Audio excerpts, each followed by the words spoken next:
like I have done VOS and TOS theory part with you. VOS भी हो गया और TOS भी हो गया है. कुछ उसके of course VOS के amendments है. TOS में कोई amendment ऐसा सिली सा एक सिंपल सा अमेंडमेंट है, वो मैं दोनों का TOS VOS का अमेंडमेंट में एक साथ ले लूंगी. ठीक है. अब पहले हम क्वेश्चंस करते हैं.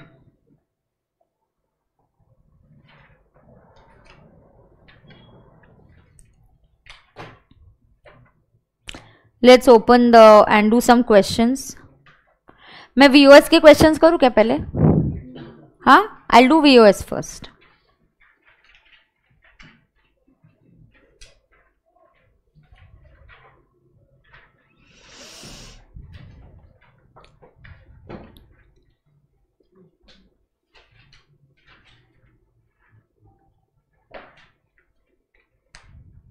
चलो open. What page is VOS questions? Just check.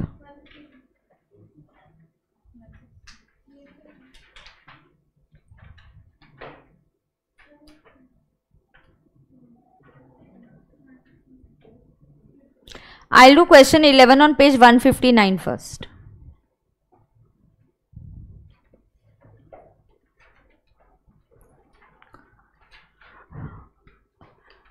If any two of you all are having a book, can I get one book? Thank you. I'll call for the book. Hemant, मला हे volume 1 सांगाल का Khanna? GST volume 1. चलो, let's start. I'm on question 11 on page 159. Our notes are the same like the regular batch only, so numbering and all is the same here. Black and White Private Limited provided the following information relating to the goods sold by it. Now, list price of the goods exclusive of taxes and discount is 50,000. Tax levied by municipal authority on sale of such goods is 5,000. Packing charges not included in the price above is 1,000. Black and White Private Limited received 2,000 as subsidy from NGO. तो क्या मिला उनको? Subsidy मिला. They got 2,000 as a subsidy from NGO on sale of such goods.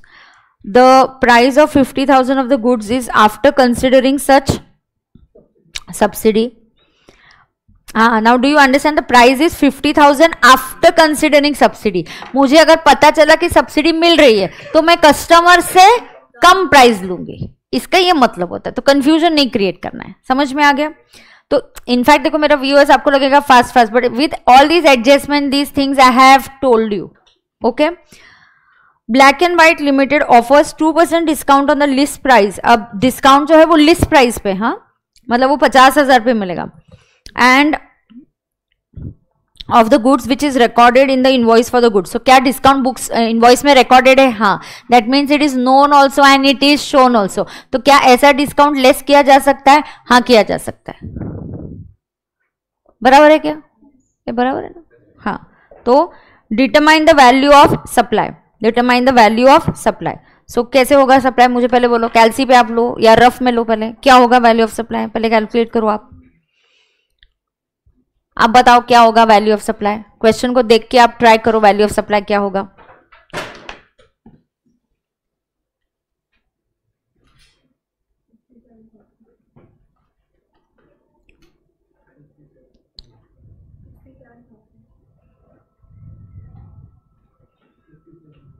Okay, let's check.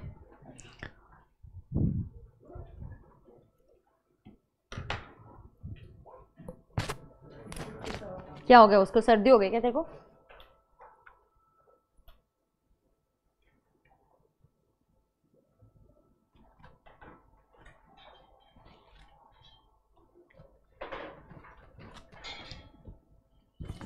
करूँ क्या check?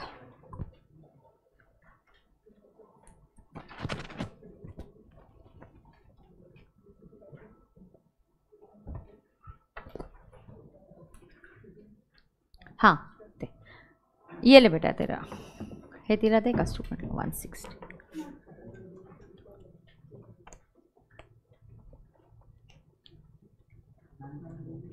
हो दे coffee दे. कितनी coffee पीना.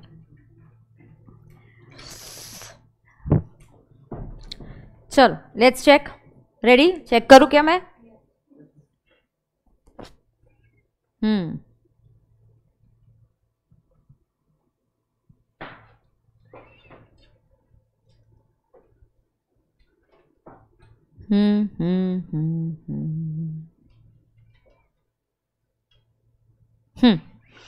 अब देखते हैं 50,000 लेना चाहिए क्या? हाँ। टैक्स लेविड, टैक्सेस के बारे में क्या बोला? लेना चाहिए कि नहीं? लेना चाहिए. Taxes other than GST should be added. Yes, it's a municipal tax. So should I add this? Yes. I'll of course show you the presentation, but I'm first giving you the answer. Then what about packing charges? Add it. अब आपको 2000 subsidy NGO से मिला, हाँ, तो non government है and कुछ नहीं बोला, तो you have to assume it is related to supply. So I will have to add this. Subsidy from non government has to be added. अब डिस्काउंट लेस होगा, और डिस्काउंट जो है वो गलती नहीं करना, 2% ऑन 50,000 है, सो ये 1,000 होगा. देयरफॉर एक जीरो ज्यादा हो गया, हाँ. सो ये 1,000 होगा. देयरफॉर वैल्यू क्या आ रही है? 57. So taxable value is 57. Now you have to impress the examiner. Now you have to say as per section 15(2) any incidental charges like packing, taxes are to be added in the taxable value. After that you have to say as per section 15(3) any discount which was already known at the time of supply and also shown in the invoice should be deducted from taxable value. नीचे notes आने चाहिए ये, हाँ, नीचे coat करना पड़ता है. Model does it, so you have to do it. And वैसे भी GST not very lengthy paper. GST का पेपर इतना भी लेंदी नहीं है. बराबर है क्या? सही है क्या? हाँ. तो यहाँ पे क्या होने वाला है? तो विल राइट इट डाउन. लिखे? चलो, computation of taxable value. Computation of taxable value.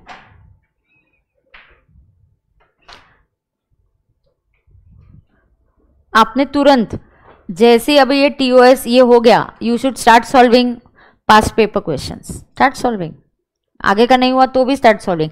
अभी खेल ये इसका नहीं है बेटा, एक एक चैप्टर वाइज नहीं करने का, अपने को पेपर सॉल्विंग करने का है.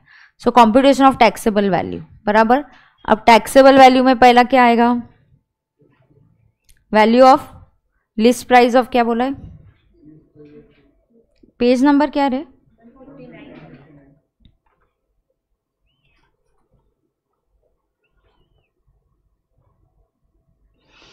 list price of goods, and this list price is already exclusive of taxes and discounts.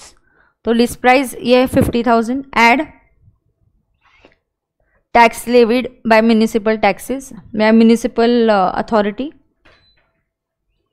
tax levied by municipal authority कितना है रे वो? 5,000. ओहो. packing, add packing charges. Included नहीं है, बट आप ये कस्टमर से, बट मैम लिस्ट प्राइस में तो डिस्काउंट एक्सक्लूडेड है ना. हाँ, इसीलिए तो लेस कर रहे हैं ना. लिस्ट प्राइस में डिस्काउंट एक्सक्लूडेड है, इसीलिए तो 2% ऑफ 50,000 निकाल के माइनस किया. Add subsidy. सब्सिडी के लिए भी सेक्शन कौन सा है? 15(2). सिर्फ डिस्काउंट के लिए 15(3). बाकी सब जो इंसिडेंटल वो कहाँ कवर होंगे? 15(2) में. कोट ना, as per section 15(2) of the CGST Act 2017. Impress. Try and keep a target of getting full marks in GST. Target तो रखो. फिर पेपर है उसी अटेम्प्ट में GST का ही डिफिकल्ट आ गया तो हम क्या करेंगे फिर? टैक्स के भरोसे. तो ऐसा कुछ नहीं है, टारगेट तो रखो. अपन बिलीव करेंगे तो होगा, तुम बिलीव ही नहीं करोगे तो होने वैसे भी नहीं होने वाला. तो एटलीस्ट बिलीव इट कि yes it's easy, it's manageable, I do it. Okay.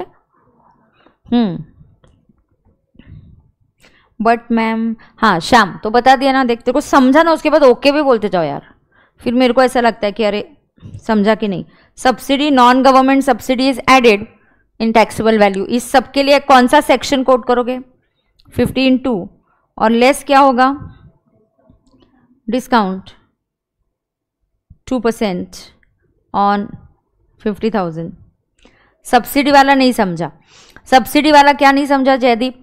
सब ये price is after considering subsidy. मतलब एक मिनट पहले मैं कंप्लीट करती हूँ फिर एक्सप्लेन करती हूँ. अच्छा, इधर ना तुम इतने प्रकार की सिली मिस्टेक्स करते हो, समझ के लो. तुम लिखोगे लेस, लेकिन ये जो 1000 है ना तुम ऐड करते हो. तो या तो ऐसा तुमको लग रहा है कि मेरे साथ ऐसा होगा, तो इधर तुम ब्रैकेट में डालते जाना. अगर तुम उस कैटेगरी के हो तो. मैं नहीं करती हूँ वैसी गलती, तो मैं नहीं डालती थी ब्रैकेट में, बिकॉज हर एक के अलग अलग सिली मिस्टेक्स के चांसेस होते हैं, तो वो आप देखो, है ना। अब ये आ रहा है 57,000, so taxable value is how much, 57,000। नीचे नोट्स आएंगे क्या, as per section 15(2) of what, CGST act 2017।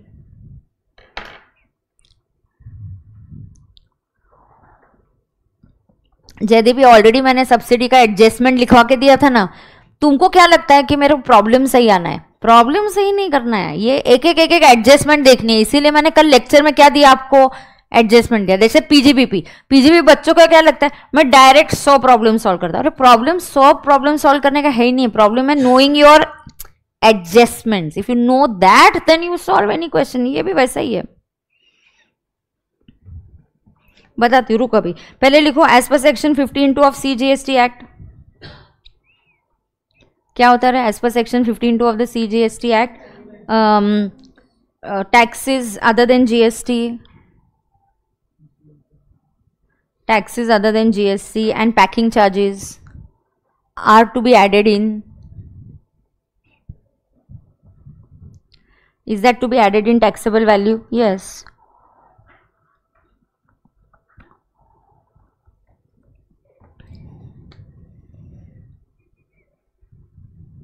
Is to be added in taxable value. फिर उसके बाद सेकंड, नॉन गवर्नमेंट सब्सिडी। ये नोट्स में एक ही क्वेश्चन में दूंगी, हाँ ना, फिर बाद में तुमको पता है ना ऐसे ही नोट्स लिखने। सेक्शन भी वही है, एक ही है, एज पर सेक्शन नहीं, एज क्या बोला मैंने, हाँ, non government subsidy link to the supply should be added in taxable value as per section 15(2) of CGST act 2017।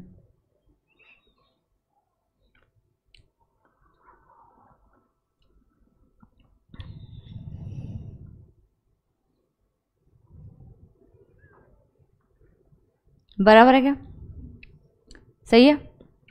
फिर लिखो as per section 15(3) of the CGST act 2017।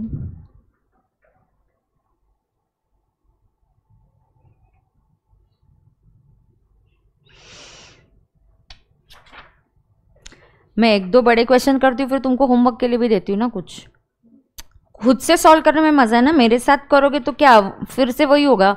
उससे अच्छा तुम सॉल्व करो, गलतियां करो, फिर अपन गलतियां डिस्कस करेंगे ना तुम्हारी, बराबर है ना।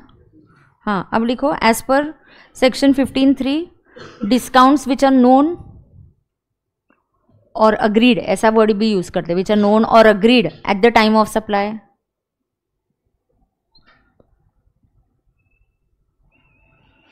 known or agreed at the time of supply,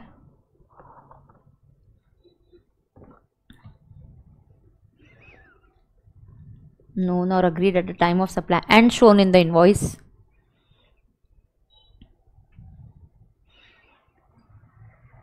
and shown in the invoice should be deducted from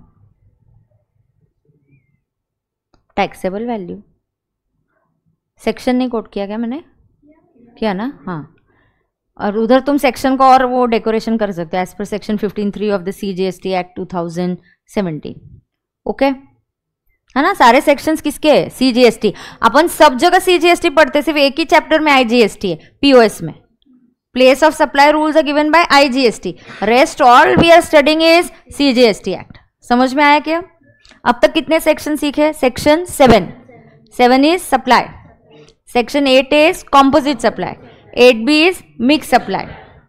अब मैंने आपको कल सिखाया सेक्शन 31, अच्छा 15(1), पहले 15 मैं आपको पूरे चैप्टर सिखा दूंगी, तो आपको सीक्वेंस में बोल के दिखाऊंगी। 15 सेक्शंस भी नहीं है, पूरे लर्न करके जाना। अब सेक्शन 15(1) क्या बोलता है? Taxable value. Section 15(2) incidental charges. 15(3) क्या बोलता है? डिस्काउंट।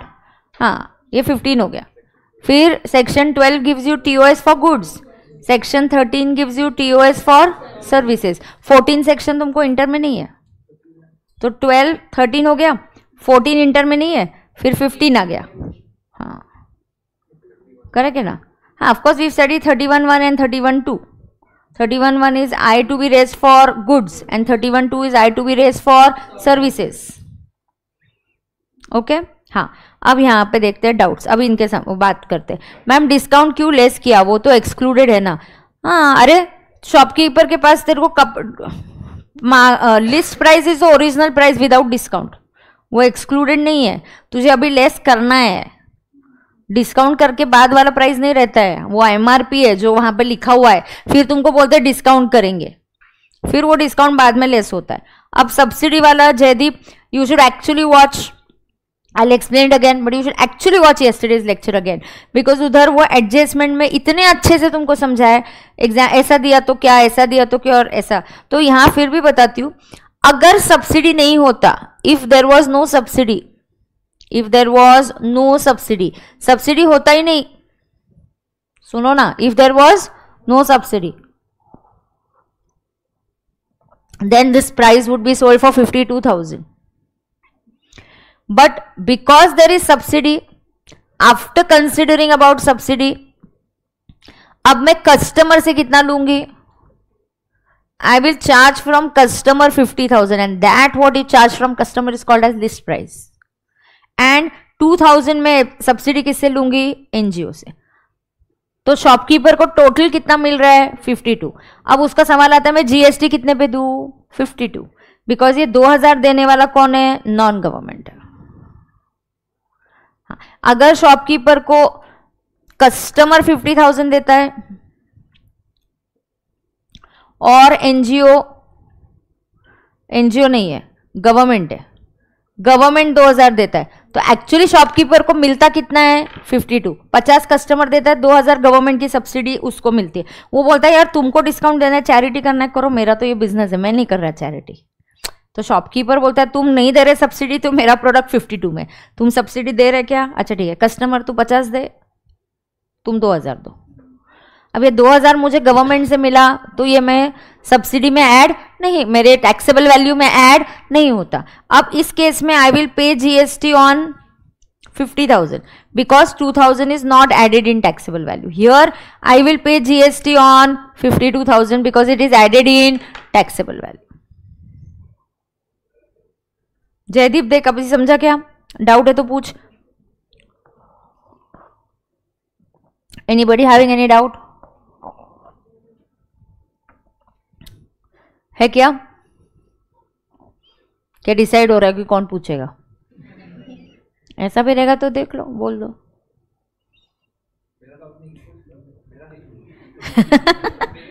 वो चेहरा देख के पता है कि डाउट है, लेकिन कौन पूछेगा वो अभी सोच रहे हैं. अच्छा बना, फिर मुझे मत बताओ. अच्छा, अरे सवाल 2,000 का नहीं है, सवाल प्रोविजन का है, करेक्ट प्रोविजन का. फिर तुम दो या मत दो वो अलग बात है, ठीक है.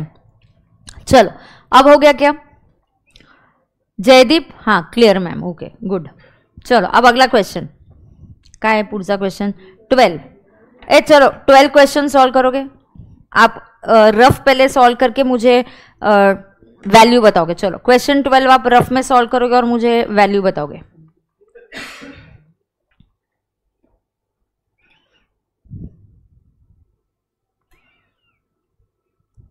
क्या हो गया,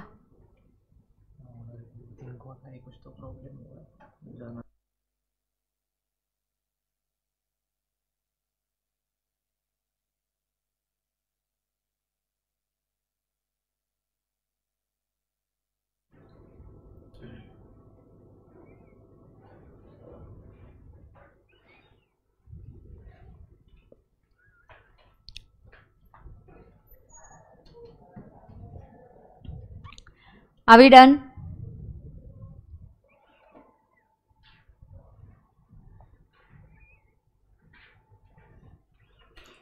तुरंत अपने लास्ट 4-5 एग्जाम्स के पेपर एमटीपी आरटीपी जहां वैल्यू ऑफ सप्लाई पे सवाल आता है सब सॉल्व करके लेने चाहिए. Finish it immediately, don't wait. TOS वाले क्वेश्चंस, वीओएस वाले क्वेश्चंस, सॉल्व इट.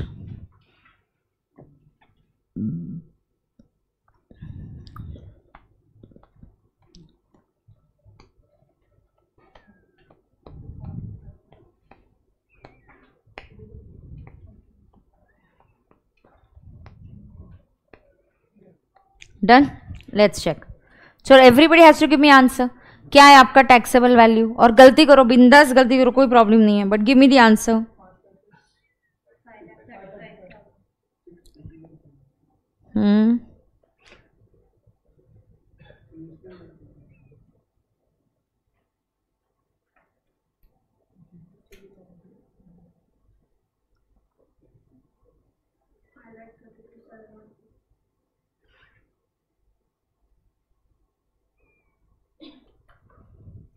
बोलो. 5,32,712.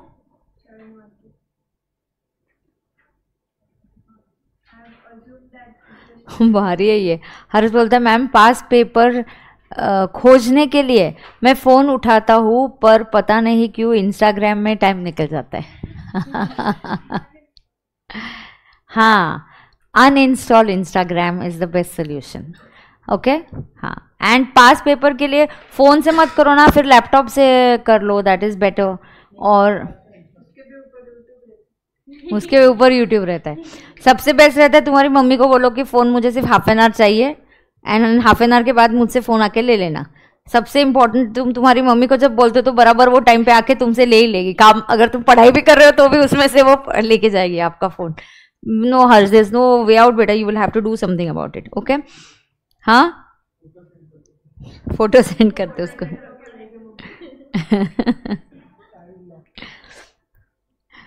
Child lock, but you are not child ना any more, that is the problem.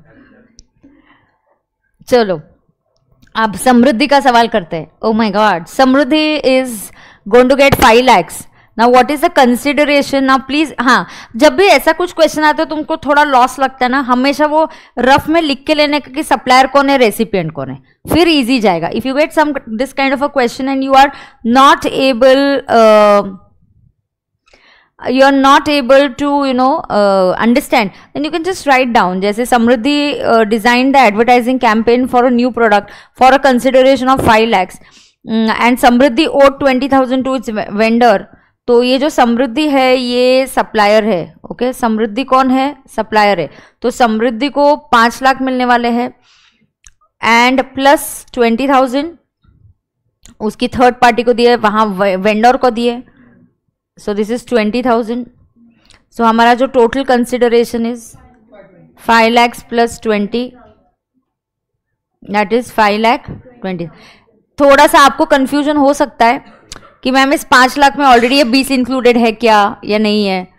तो वो आपको फैक्ट में रियल लाइफ में तो समझ में आ जाता है कि रियल लाइफ में आपको पता चला कि नहीं, उसने सप्लायर को भी 5 लाख दिए और वेंडर को भी 20,000 दिए, तो टोटल कितने मिले? 520. रियल लाइफ में कोई फैक्ट्स और अजम्पशंस का दिक्कत नहीं आता है. ICAI ऐसे ही करती है, समृद्धि को 5 काउंट कर रहे हैं और प्लस एडिशनली ऐसा हो रहा है कि you are paying also to a third party or a vendor. So total जो है आपका टैक्सेबल वैल्यू 520 होना चाहिए.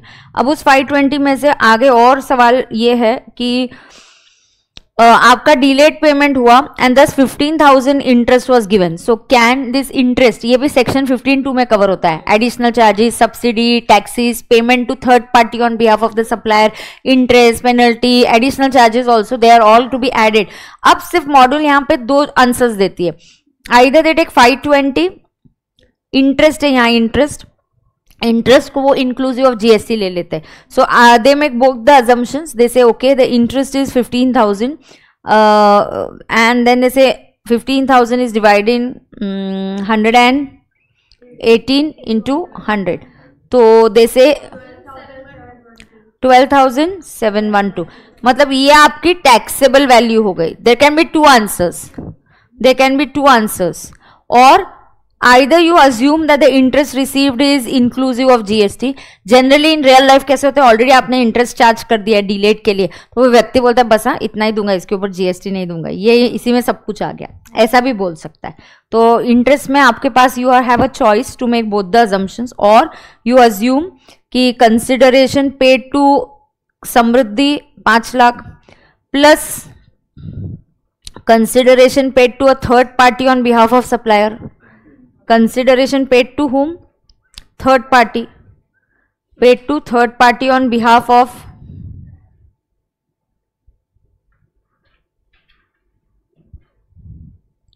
Consideration paid to third party on behalf of supplier कितना है रे वो 20,000 and plus interest. Somebody can assume नहीं मेरा क्लाइंट को पहले बोल दिया कि लेट करोगे तो इंटरेस्ट और इंटरेस्ट पे जीएसटी देना पड़ेगा अलग.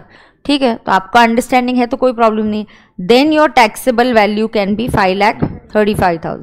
सो they can be two answers, either 535 or 5,32,712. लिखते वक्त कैसे लिखना है? पहला कंसिडरेशन पेड टू, किसको पे किया है तुमने consideration?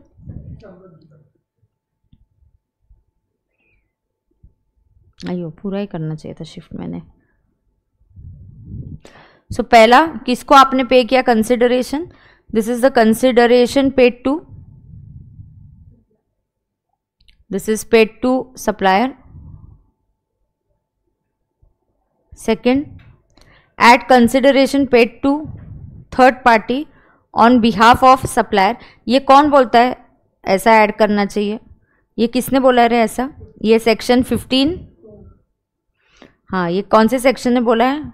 Paid to third party on behalf of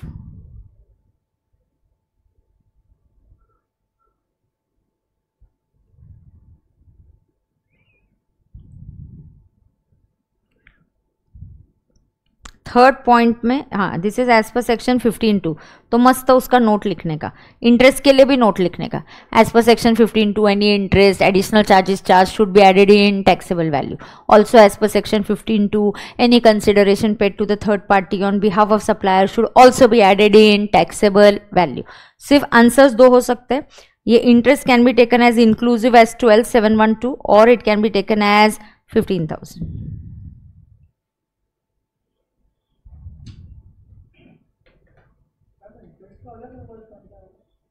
नहीं,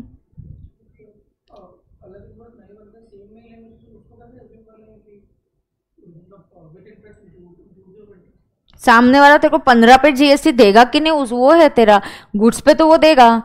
एक हाथ चीज पे वो बोल सकता है ये 15 जो है ये लमसम है, this is inclusive of GST.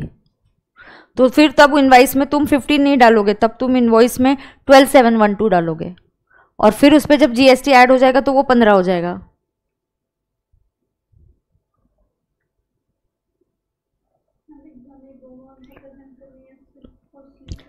हाँ, एक ही आंसर करना और दूसरे का नोट लिख सकते हो.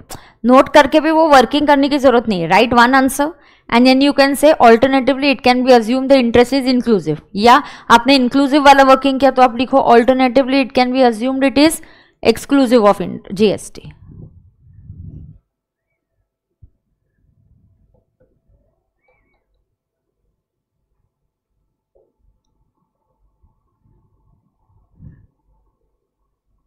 देखो किसी को कोई प्रॉब्लम है क्या?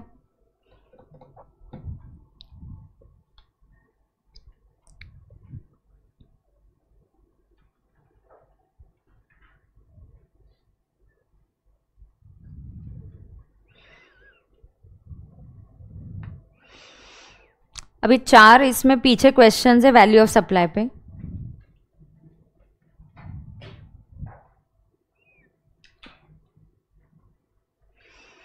Nine 10 11 and 12. सो 9 एंड 10 मैं अभी करती हूँ. 11 12 आप होमवर्क के लिए करोगे क्या? 9 एंड 10 मैं अभी करती हूँ. मैम बीच के कुछ 1 to 8 नहीं कराओगे? ऐसा नहीं है यार. अभी तुम मेरे साथ कितने टाइम से क्लास कर रहे हो ना, ऐसा कुछ है क्या मैं स्किप कर रही हूँ? बट पहले मैं ये प्रैक्टिकल वाले क्वेश्चंस कर रही हूँ, फिर 1 to 8 भी करूँगी.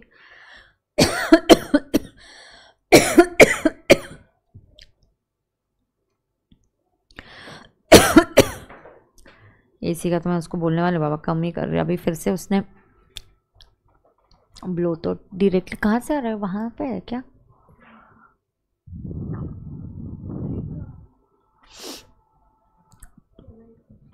अमर 1 मिनट इकड़े ना. चलो ये हो गया क्या? डाउट है क्या? चलो अब कौन सा सॉल्व करते हैं? 9 भी तुम पहले पढ़ो. 9 में पढ़ते हैं साथ में. और 9 क्या करोगे तुम? ट्राई तो करोगे ना. 9 और 10 हम अभी करेंगे. 11 और 12 हम कब करेंगे? आंसर दिख ही रहा इधर तुमको.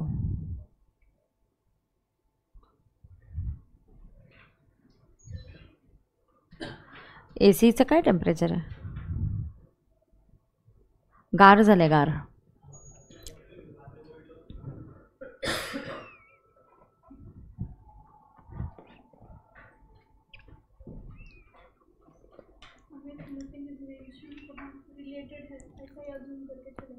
किस चीज़ के लिए?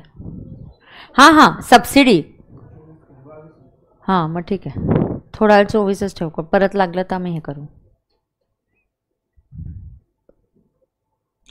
हाँ अगर जो सब्सिडी है नॉन गवर्नमेंट है, कुछ नहीं दिया है तो आपको अज्यूम करना है, बट इधर है ना. नहीं इधर कुछ नहीं है, ऐसा दिया नहीं है. हाँ यहाँ दिया exclusively related to supply. Subsidies related to supply. अगर रिलेटेड नहीं होगा सप्लाई के तो भी आपको नॉर्मल अजम्पशन करना है रिलेटेड है. कुछ नहीं, तुम कंफ्यूज मत हो. तुम्हारा क्वेश्चन पढ़ो. हाँ हाँ ठीक है ठीक है.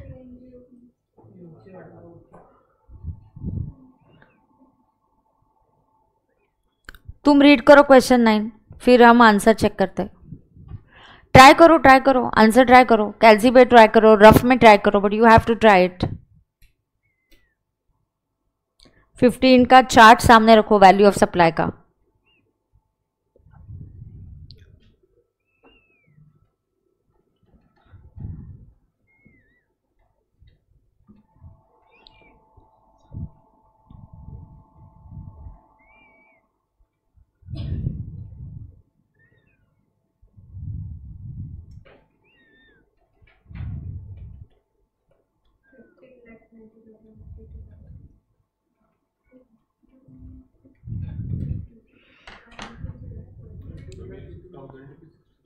अच्छा ओ इसके लिए क्या 60 कर दो ना उसको. फिर नहीं 6000 है नीचे. 6000 इज इन लमसम बोला है. ये 60 को कट करके 6000 कर दो, चलेगा? क्योंकि नीचे दिया 6000 is in lump sum and no additional is charge. Let's take it at 6000. Change your answer if you required.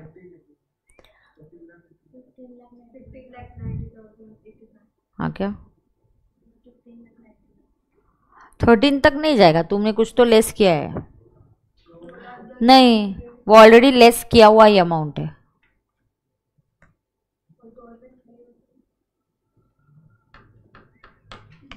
तुम्हारा आंसर लो, मैं एक्सप्लेन करूंगी तब पूरा एक्सप्लेन करती हूँ. तुम्हारा परम्यूटेशन कॉम्बिनेशन ट्राई करो. चलो live streaming. I want your answers. कितना? 18 लाख? इतना नहीं होएगा. 18 लाख तक नहीं जाएगा रे.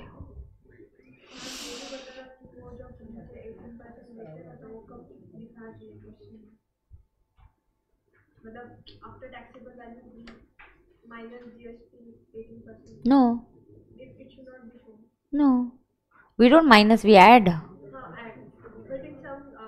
They may ask you invoice value. हाँ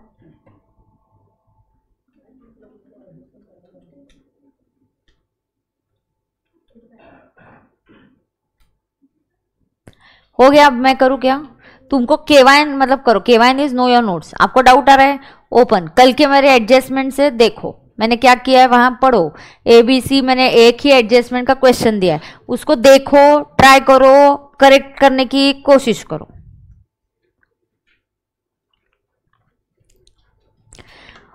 again don't make me teach that same thing again. मतलब वही गलती मत करो. सेम गलती करोगे तो मतलब नहीं है.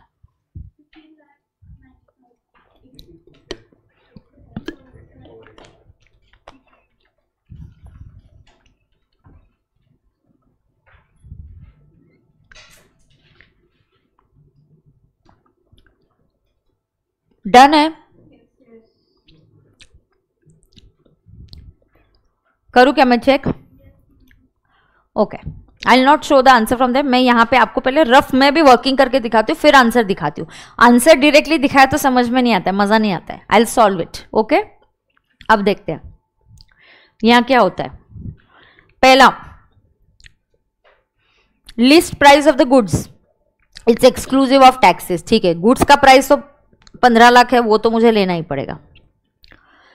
ध्यान से सुनना, कोई सवाल मत पूछना पहले, मैं सारे आपके डाउट्स पहले सॉल्व करूंगी, फिर नहीं सॉल्व हुआ उसमें से क्वेरी तो पूछो फिर, ठीक है। Subsidy receive from central government, it is exclusively related वगैरह वगैरह, लेकिन ये गवर्नमेंट की सब्सिडी है, गवर्नमेंट सब्सिडी को टैक्सेबल वैल्यू में ऐड नहीं करते, फाइन।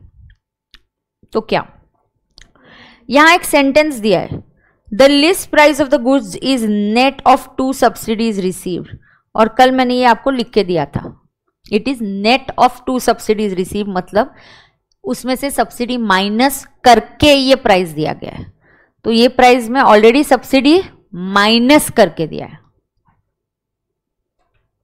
हाँ, in the exam they want to bring a twist, they can say this price is before considering subsidy नहीं होता तो I was selling at this price, then फिर you minus करना वो अलग बात है।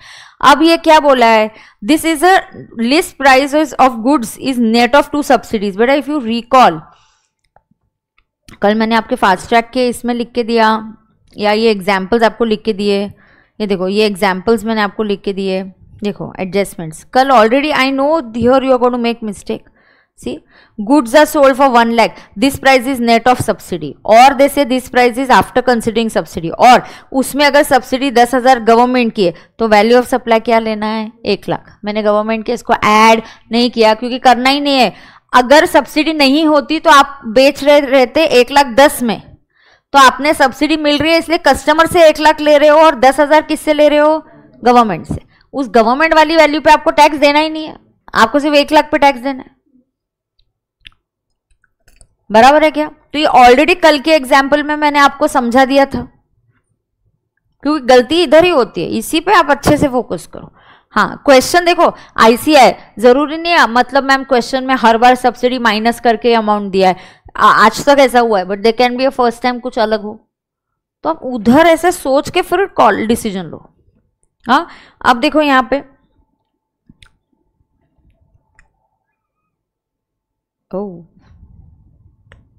हाँ, अब देखो ये नेट ऑफ है, however other charges taxes fees are charge to the customers over and above list price, मतलब बाकी का ओवर एंड अबाउ है।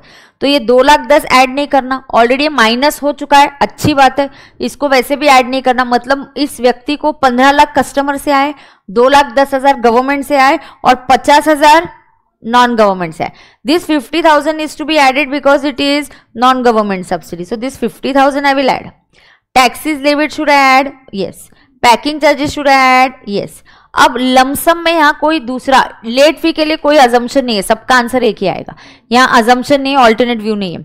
यहाँ बोला है late fee paid by the recipient for delayed payment of consideration, recipient has agreed to pay 6,000 in lump sum and no additional amount will be payable by him on such amount. He says, हाँ एक तो देख तू मेरे से interest ले रहा है, आजकल कौन चार्ज करता है, इतना तो तूने छोड़ देना चाहिए, लेकिन सुन तू इंटरेस्ट ले रहा है, लेट फी ले रहा है, उसके ऊपर GST मैं नहीं दूंगा।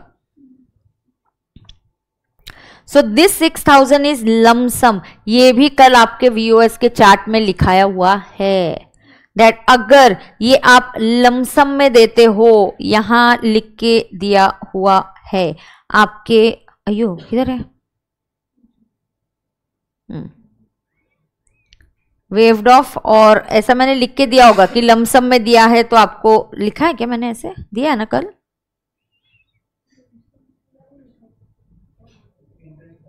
हाँ लिख के दिया था ना, बॉक्स में ही है ना, हाँ हाँ हाँ। Generally interest could be taken as inclusive of GST, तो वही बोला कि ये क्वेश्चन नंबर, हाँ नीचे लिखा हुआ है देखो, interest of 10,000 in lump sum it means it will B inclusive of GST। मैं तुम्हारा काम आसान करने की कोशिश करती हूँ कि मैंने इतने सारे क्वेश्चंस देखे हुए, मुझे पता है वर्डिंग्स क्या है, तो वो मैं आपको उसकी मीनिंग पहले ही बता दी हूँ, समझा क्या, यस। तो ये जो क्वेश्चन है अभी क्या होगा, यहाँ पे ये 6,000 को इंक्लूसिव करेंगे, तो 6,000 डिवाइडेड बाय 118 इंटू 100 कितना आता है, 5084। सो द टोटल इज 15,90,000, सही है क्या, देख लो। अब मैं प्रेजेंटेशन दिखाती हूँ। List price of goods 15 lakhs, subsidy from government not to be added, subsidy from NGO 15 two के हिसाब से add, taxes by municipal add 15 two के हिसाब से, packing charges add, late fee lump sum दिया तो 5084, 1590, 084, फिर आएंगे तुम्हारे बहुत सारे नोट्स। क्या नोट्स लिखोगे आप? Subsidy from government as per section 15(2) is not to be added. Subsidy from non-government is added provided it is linked to the supply. Then you will say incidental charges like packing charges are added as per section 15(2). Taxes other than GST taxes should be added in taxable value as per section 15(2). हो गया। यहाँ discount वगैरह नहीं है तो section 15(3) आएगा ही नहीं।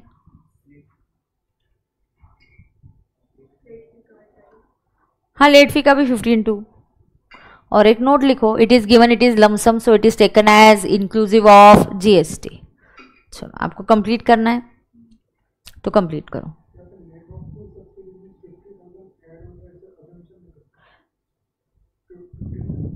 हाँ हाँ, 15 lakhs में net of both the subsidies, तो नेट है मतलब माइनस करके आया हुआ है, मतलब कस्टमर से 15 लाख आएगा और 50,000 एनजीओ से आएगा। मैं 2 बार पैसे कैसे लूंगी? लिस्ट प्राइस जनरली सब्सिडी पता है तो मैं कस्टमर को कम प्राइस ही करूंगी ना।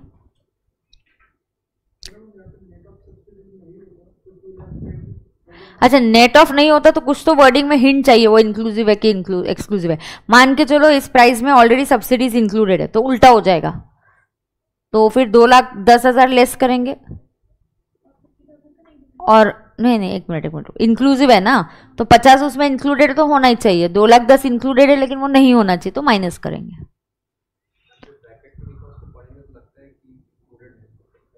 बट नीचे ब्रैकेट में दिया हुआ है ना कुछ, it is net of subsidies, तो इंक्लूडिंग नहीं है वो, बिल्कुल नहीं है। इट्स नेट ऑफ सब्सिडीज मतलब माइनस करके दिया है।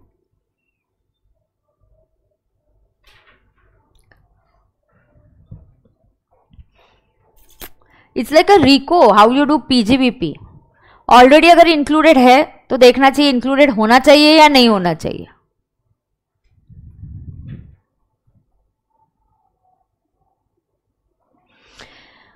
मैम 2 लिखा है कि इंक्लूडेड इन सीरियल नंबर 1, क्या इंक्लूडेड है? कहाँ लिखा है included in? It is exclusively related to supply. ये जो बोलते हैं ना सब्सिडी शुड बी रिलेटेड और नॉट रिलेटेड, वो लिखा है। अमाउंट इंक्लूडेड नॉट इंक्लूडेड नहीं लिखा है, बिल्कुल वो मीनिंग नहीं है उसका, बिल्कुल भी नहीं। यहाँ पे भी एक स्टूडेंट ने पूछा शुभांगी, बिल्कुल भी वो मीनिंग नहीं है। Understand, it says it is exclusively related to. तुमको बोला है ना सब्सिडी 2 प्रकार की हो सकती है, it can be related to supply और नॉट रिलेटेड टू सप्लाई, ये उसका है। इंक्लूडेड नॉट इंक्लूडेड नहीं है। This 2,10,000 is in relating to this 15 lakh का supply. It is related to supply बोला है, इंक्लूडेड इन सप्लाई नहीं बोला है। समझा क्या? हाँ, ओके है। चलो solve 10th one.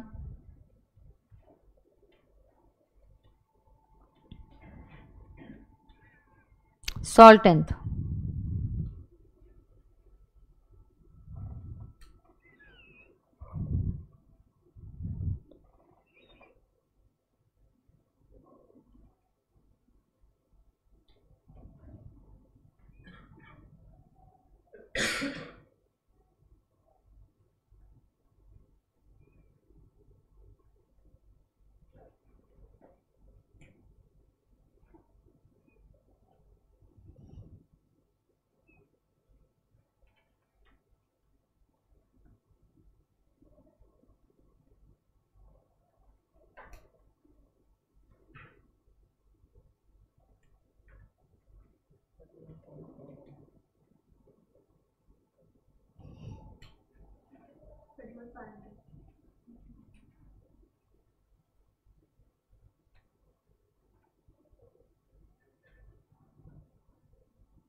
Okay, try करो, फिर मैं दिखाती हूँ मेरा वर्किंग। हो गया? करूँ मैं? मेरा दिखाऊँ वर्किंग?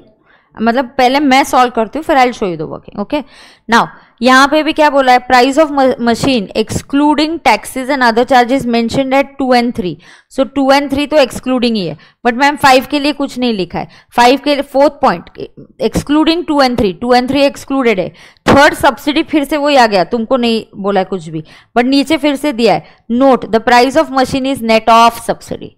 तो नीचे फिर से note it is net of subsidy, मतलब सब्सिडी माइनस, नेट मतलब ऑलरेडी वो माइनस हो चुका है, नेट ऑफ सब्सिडी है. ओके, तो वो माइनस होके ही आया हुआ है. Discount 2% is mentioned on serial number 1.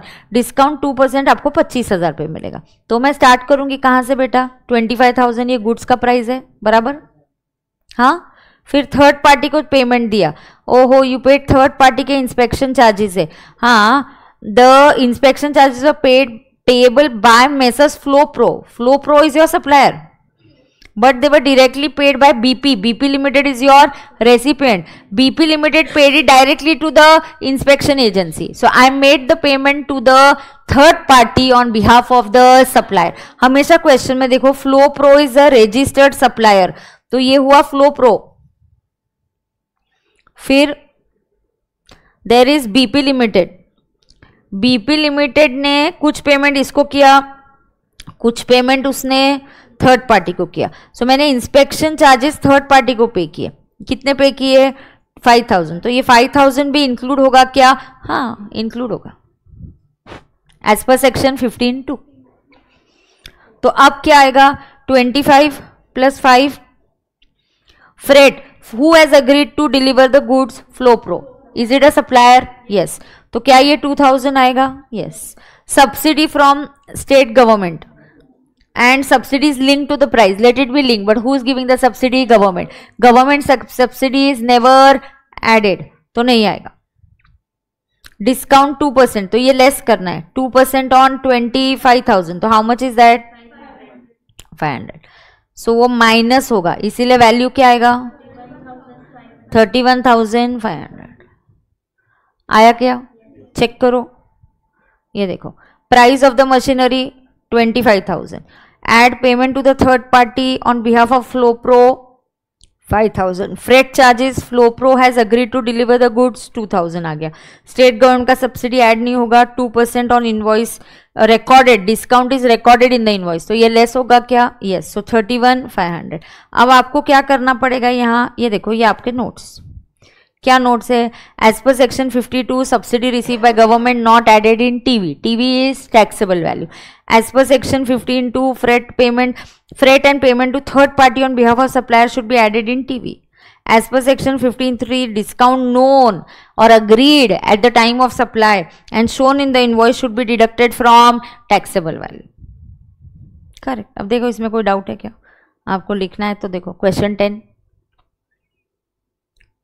फिर नीचे के नोट्स 11, 12 भी कर ही देते हो क्या, वही फ्लो में हो जाएगा, नहीं तो कल भी उसको चेकिंग में भी उतना ही टाइम जाता है वापस.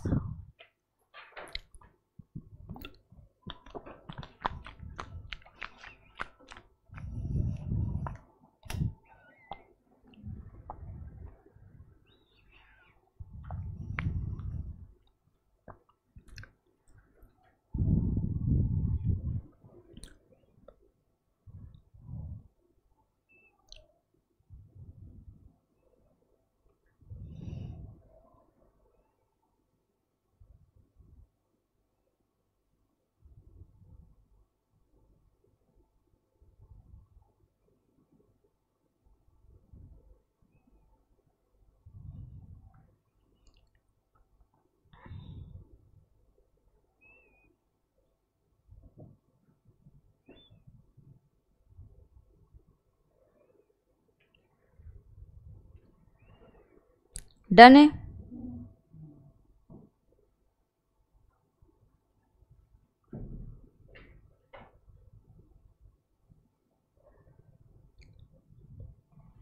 किसी को कोई प्रॉब्लम है क्या,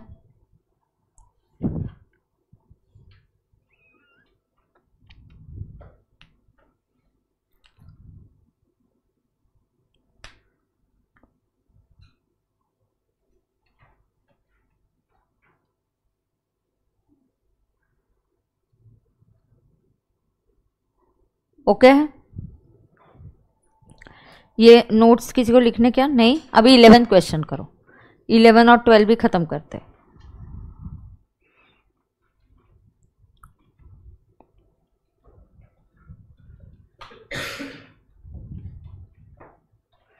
gate 11th and gate 12th।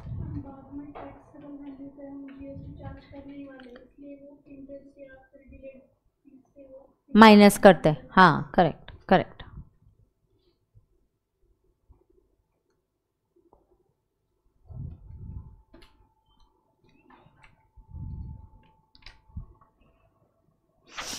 करो तो ये 11 मतलब 4 हो जाएंगे तो 8 वो नॉर्मल क्वेश्चन है, उसमें से 2-3 कुछ तो होमवर्क के लिए देती हूँ और बाकी के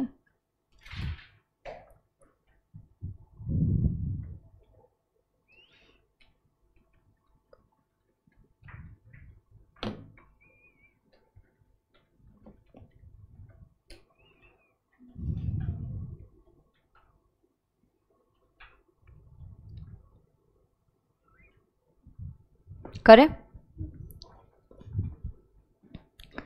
11th का आपका आंसर कितना आया? 1,69,000। Okay let's check.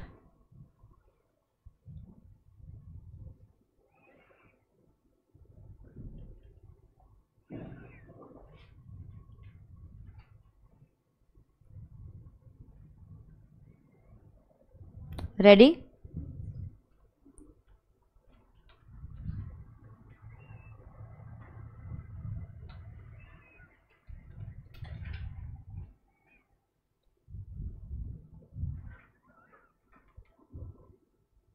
Okay, prices of goods. Prices of goods में क्या दिया है? This is excluding taxes and other charges. So what is this? This is excluding taxes and other charges. Other charges, tax भी excluded है और other charges जो covered है इन 3, 4 and 5। तो 3, 4 एंड 5 नहीं, 3 हाँ 3 एक्सक्लूडेड है, 3 टैक्सेस भी एक्सक्लूड किया है। ऐसा किसने बोला? यहाँ बोला है ना एक्सक्लूडिंग टैक्सेस, तो ये एक्सक्लूडिंग है, ठीक है। Other charges mention in 3, 4, 6। अब फिर से मुद्दा आ गया सब्सिडी का। ओके, सब्सिडी के लिए क्या बोला है? Prices of the goods is net of subsidy receive, मतलब इन शॉर्ट ऊपर के अमाउंट से सब कुछ एक्सक्लूडेड है, टैक्स एक्सक्लूडेड है, चार्जेस एक्सक्लूडेड है and it is net of subsidy also. Okay, अब प्राइस कितना है? 1 लाख। म्यूनिसिपल टैक्स ऐड होता है क्या? हाँ।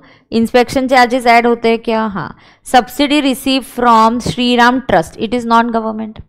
Is it link to the price? Yes, तो 50,000। लेट फी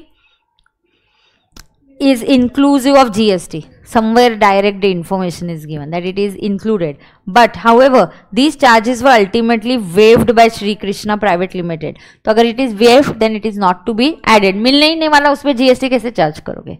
तो इसलिए उसको हमने ऐड कुछ नहीं करना है, एक्सक्लूड करना है। So if the interest is waived off, it should not be added. तो हम क्या बोलते हैं बेटा? If the interest is waived off, it should not be added. तो उसको वेव ऑफ किया तो आपने उस इंटरेस्ट को ऐड नहीं करना है। समझ में आ गया क्या सबको?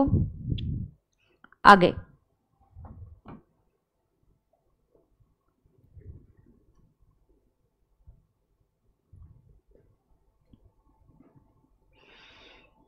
अब आगे देखेंगे। वेमेंट चार्जेस को क्या करना है? ऐड करना है, तो वो 2000 ऐड हो जाएगा। अब सब्सिडी का मुद्दा बचा है, वो किसका है? श्रीराम का, वो भी ऐड कर दिया मैंने, हो गया। डिस्काउंट कुछ नहीं है ना, तो सभी ऐड किया। 1 lakh plus 2000 plus 15 plus 50 plus 2000। दिखाओ क्या आंसर फिर? यही है ना? ये है क्या क्वेश्चन? कौन सा है अपना? 11। हाँ ये देखो, इज इट 1,69,000? चेक करो, किसी को कोई डाउट है क्या? 169। हाँ हाँ, नो लॉजिकली इवन उसका भी नहीं अलाउड है। जनरली सिर्फ ट्रांसपोर्टेशन का मुद्दा होता है, कौन करेगा? पैकिंग थोड़ी बाहर रख के करेगा। ये हो गया क्या? आंसर देखना है क्या किसी को? 11th, ये उसके नोट्स, कितने नोट्स लिखे देखो।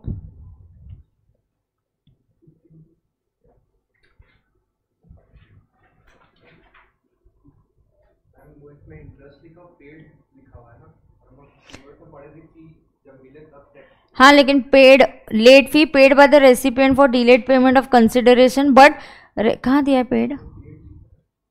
तो गलत है क्वेश्चन में। अभी तू पेड ही देख रहा है लेकिन ब्रैकेट में ये भी लिखा है this was waived of.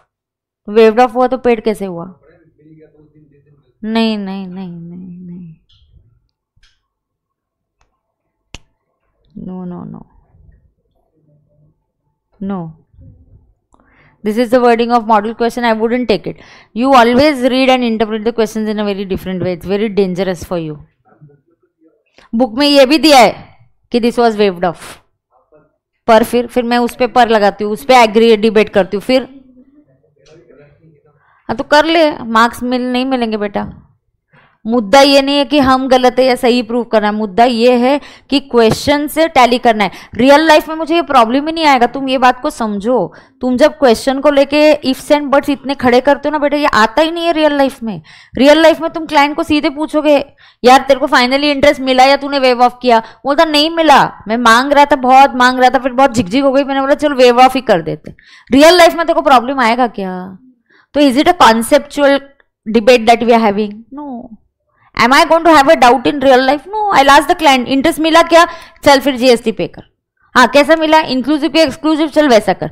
You can argue on a conceptual basis. Now, what argument can we have when the question should be read in a particular way? What can I do? Then you have to follow ICI, no बेटा। हाँ तू मेरे को concept से related argue कर, I agree. तो question में ऐसा दिया तो मैं ऐसा करूँ क्या, ऐसे बोलेगा तो फिर क्या मतलब आर्ग्यू करेंगे अपन?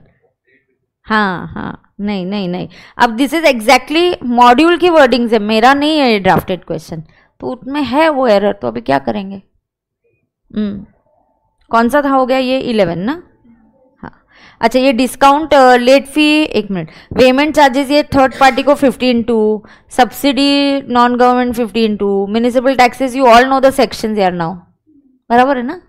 हाँ now solve the 12th one.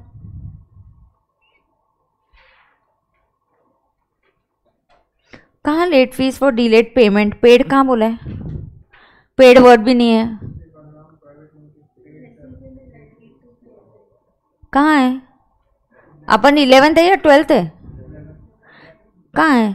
Shri Balram limited paid the late fees, however these charges were ultimately waived off. तो वेव्ड ऑफ का मतलब क्या? मैंने उसको वापस कर ही दिया होगा ना। हाँ तो फाइनली मुझे इस पे जीएसटी पे करना है या नहीं करना है? नहीं है। हाँ एंड रिफंडेड भी लिखा है, तो क्यों चार्ज करेगा? तेरा टीओएस अराइज हो जाएगा तो तू रिवाइज कर देना आगे। हाँ रिटर्न में करेक्शन करना।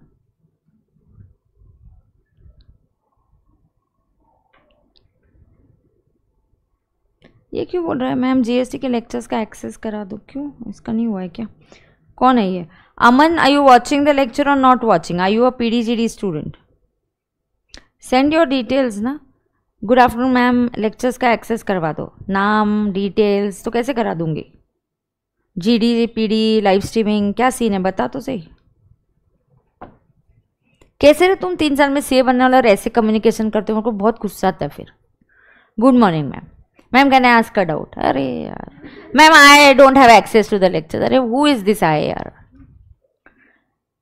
स्टाफ को मैं पहले ये क्वेरी भेजूंगी तो मेरे को 10 बोलेंगे मैम उसका डिटेल्स दो, मैम उसका कॉन्टैक्ट नंबर दो, मैम उसका इनवॉइस नंबर दो, फिर कैसे मैं करूंगी काम? चलो 12th का आंसर दो आप।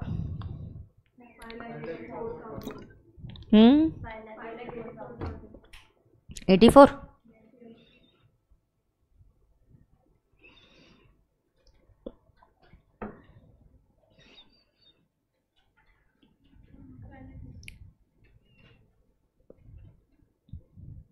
Machinery exclusive of taxes and discount. Very good. Part fitted in machinery at the premises. Amount has been paid by, what is his name? क्या नाम है इसका? Gisa Limited directly to the supplier. However, it was Kohli Limited's liability to pay the said amount. So this amount has not been recorded in invoice. फिर भी मैं बोलूँ क्या, ये क्वेश्चंस बहुत अच्छे ड्राफ्टेड है। जब जीएसटी इंट्रोड्यूस हुआ था ना न्यू, तो आईसीआई के तो क्वेश्चंस भयानक थे तभी, मतलब आज तो तुमको मैं फिर भी कन्विंस कर पा रही हूँ, तभी तो बच्चों को कन्विंस भी करने नहीं आ रहा था। गलतियां ये बहुत अच्छे से करके दिया है। Not recorded, net word use करना, इससे रिलेटेड क्वेश्चन हमेशा साइलेंट होता था। पहले 1 साल जीएसटी पढ़ाना तो इतना मुश्किल हो गया था, बिकॉज आईसीआई के लिए भी नया था, उनके भी ड्राफ्टिंग एरर्स हो रहे थे क्वेश्चन में। Now this is much better. Ma'am ये 5 पेपर जीएसटी कहाँ से खोजेंगे? ये हर्ष का ही क्वेरी होगा, हर्ष का ही है बेटा। कंपाइलर है ना, कंपाइलर उसमें पास्ट ईयर और एमटीपी दिए हुए, प्लस जीएसटी में और ज्यादा बैक जा सकते हैं, क्योंकि जीएसटी में इतने अमेंडमेंट्स नहीं होते जितने इनकम टैक्स में होते। तो जीएसटी में मेरे इसमें जितने कंपाइलर में वो करो, प्लस आगे और करना है। गुरुकुल स्टूडेंट है।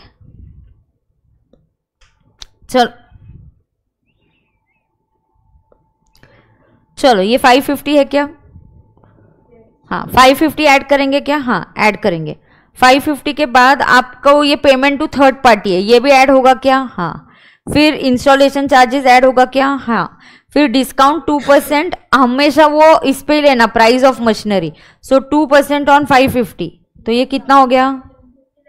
तो ये माइनस होगा। अब Kohli limited provided additional discount at year end basis, ये known at the time of supply नहीं है, this is given at the year end basis. Then for which adjustment is made at the end of the financial year without any change in individual transaction, मतलब it is not linked to price and it is made at year end। तो आपको खरीदने का time नहीं बोला था ये मिलने वाला है, that means this is a discount which is not known at the time of supply। shown है कि नहीं वो तो दूर ही है। दो चीजें, एक 3 होता है, एक डिस्काउंट known and shown, दूसरा होता है discount is known but it is not shown, और तीसरा होता है discount which is not known only. वो नॉट नोन ओनली रहता है ना, वो तो माइनस करना भी अलाउड नहीं है। तो please understand this is going to be, ये कंसिडर नहीं होगा। फिर आप लिखोगे as per section 15(3) discounts which are given at the end of the year and which were not known during the time of supply should not be deducted, no should not be deducted. तो यहाँ पे 550 plus 20 plus 25 minus 11, तो कितना? 5,84,000। so that comes to 5,84,000। let's check यहाँ पे 584 देख लो, this is not known at the time of supply. सही है क्या? कोई प्रॉब्लम? क्या रे, कुछ डाउट है? तुरंत वैल्यू ऑफ सप्लाई के आपके हो जाने चाहिए।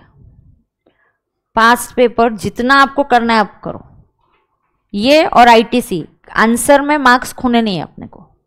हाँ एक हाथ बार फिर भी बोलती हूँ, कभी कभी जीएसटी का पेपर ट्रिकी आता है, कभी कभी इनकम टैक्स, ऐसे प्लान करके नहीं जाने का, फिर उधर धक्का लगता है, फिर मेंटल शॉक लगने के बाद तुम डिस्टर्ब हो जाते हो, फिर जो आता है वो भी नहीं आता है। तुम ऐसे ही मान के चलो इस बार टैक्स का पेपर टफ आने वाला है, I am going to give a good fight. फिर जब तुम ऐसे सोच के जाते हो ना, फिर पेपर कैसा भी आया तुमको मेंटल शॉक नहीं मिलता। तुम ऐसे सोच के आते हो यार भगवान करे आज पेपर इजी आ जाए, टैक्स का इजी गया, उधर कुछ तो डिफिकल्ट आएगा, पहले तुम मेंटली गिव अप कर देते हो। Go prepared, it's going to be tough, I am going to try my best. Okay किधर है अपन अभी? चलो इसके बचे हुए क्वेश्चंस डिस्कस कर लेते हैं। क्या तुम होमवर्क के लिए करोगे? क्या क्या मैं कर ही लूँ क्या? मैं ना ये व्यूअर्स में है थोड़ा, वो सब्सिडी वाला है, डिस्काउंट वाला है, उतना ही टाइम लगेगा। तो होमवर्क कर, चेकिंग में भी उतना ही टाइम जाएगा और अभी डिस्कशन में भी उतना ही जाए, इसमें विल नॉट सेव टाइम। तो क्या है ये? चलो let's read it. One of you can read the answer please loudly. एक एक करके पढ़ो, 2-3 आंसर्स पढ़ने तो पढ़ो। 8 आंसर्स डिस्कस करेंगे। अच्छा मैम जीएसटी कब तक खत्म होगा? ऐसा मैंने कुछ प्लान अभी रीड तो we are doing, let's see, let me see आज कब कैसे कितना टाइम लगेगा। नहीं एग्जाम को तो बहुत पहले, अभी खत्म करेंगे, मार्च में ही खत्म करेंगे ना। हाँ हाँ नहीं अभी मार्च में ही खत्म करेंगे। चलो पहला पढ़ो, आर पोस्ट, अरे पढ़ो ना कोई तो।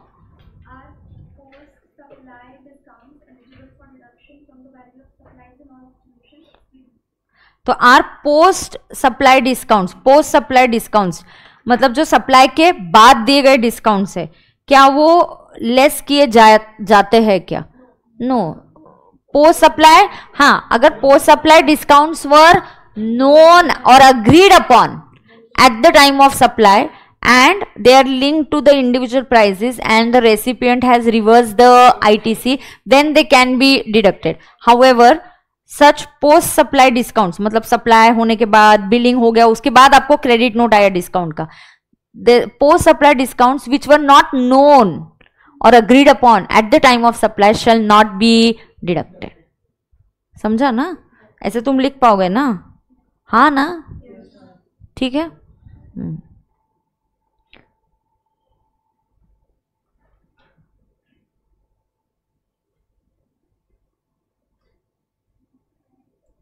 आगे, consideration under GST law includes both monetary and non-monetary consideration. Discuss the correctness or otherwise of the statement with reference to the definition of the term consideration. Now, yeah, consideration includes monetary as well as non-monetary. In fact, we can say definition. मैं जब third chapter पढ़ाऊंगी आपको charge of GST वाला, वहां पे मैं consideration की definition, एक services, goods, ऐसे 3-4 इंपॉर्टेंट डेफिनेशंस कवर करती हूँ. तो तब आपको पता चलेगा कि कंसिडरेशन क्या होता है. Can be monetary, can be non monetary also. So absolutely it is right that consideration जो है वो मॉनिटरी भी हो सकता है as well as non monetary भी हो सकता है.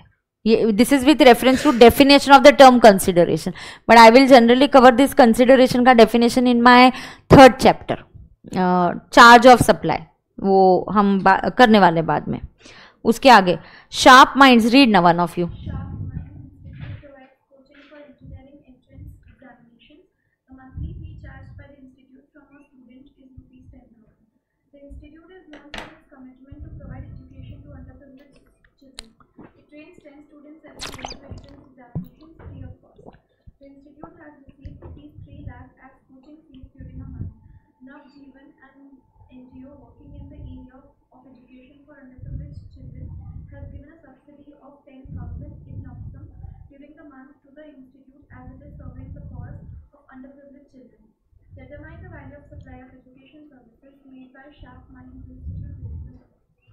परफेक्ट. Now let's understand. ये मैंने 2 चीजें बॉक्स करी है. एक, इस महीने में उस कोचिंग इंस्टीट्यूट को कोचिंग की फीस मिली कितनी? 3 लाख. उस मंथ में वो नवजीवन या sharp minds, okay, sharp minds की कोचिंग फीस मिली कितनी? 3 लाख. प्लस उसको 10,000 की सब्सिडी मिली. तो उनके बैंक अकाउंट में अकाउंटेंट बोलता है सर देखो क्या क्या आया, मैं आपका जीएसटी कैलकुलेट कर रहा हूँ. He says sir total fees की टोटल ले ली वो 3 लाख है, ये प्लस आपको 10,000 एक सब्सिडी मिला है. अब ये जो आपको सब्सिडी मिली है ये लमसम मिली है, ऐसा नहीं बोला ये एक स्टूडेंट की फीस हम दे रहे हैं. मैंने आके सिर्फ एक लगा कि यार ये बहुत अच्छा काम कर रहा है ये इंस्टीट्यूट, 10 बच्चों को फ्री ट्रेनिंग देता है साल में, तो मुझे लगा यार बहुत अच्छा काम है, मैं जाके 10,000 दे के आता हूं. तो फिर ये 10,000 जो है इसको ये लिंक्ड टू सप्लाई नहीं है. मैं अगर आपको बोलती कि यार हमने ना 4 बच्चे स्कॉलरशिप टेस्ट रखा था और हमने 4 बच्चे आइडेंटिफाई किए, बहुत बढ़िया बच्चे हैं, उनसे आप फीस मत लेना, उनकी फीस हम देंगे, then this is link to supply. But यहाँ ऐसा लिंक टू सप्लाई नहीं है. जस्ट आके आपको एक लमसम दे रही, आप बहुत अच्छा काम कर रहे हो, ये लो 10,000. ये जो 10,000 है ये सब्सिडी है, but this is not link to supply, and because it is not link to supply it shall not be added in taxable value. Therefore, the answer here is subsidy is going to be a taxable value.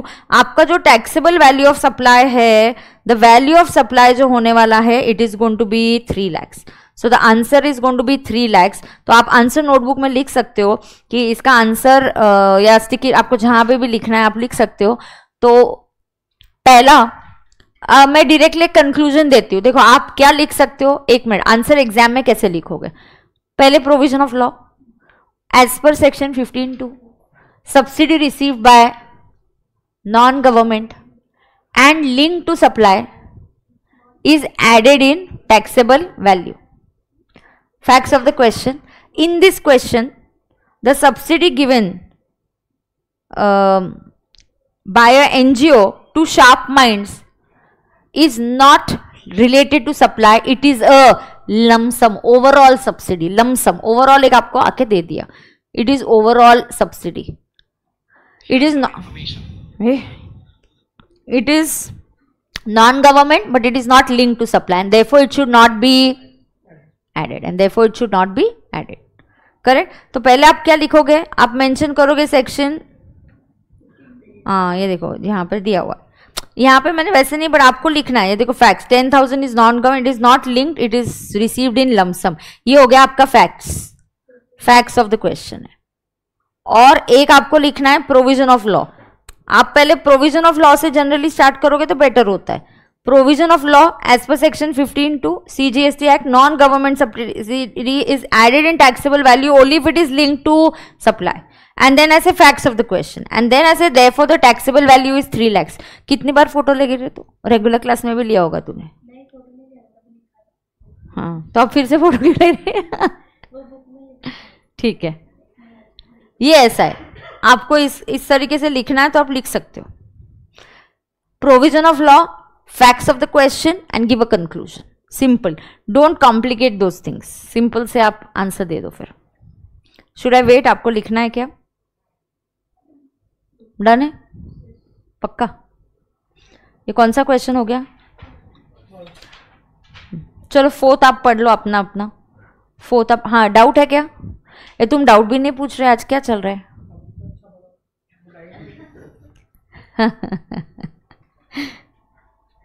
Fourth पढ़ो, fourth. वो बोलता है और कुछ, क्या क्या बोला तूने? अच्छा रोज अच्छा नहीं पढ़ाती ऐसा. चलो फोर्थ पढ़ लो. हो गया 4, 5, 6, 7, 8.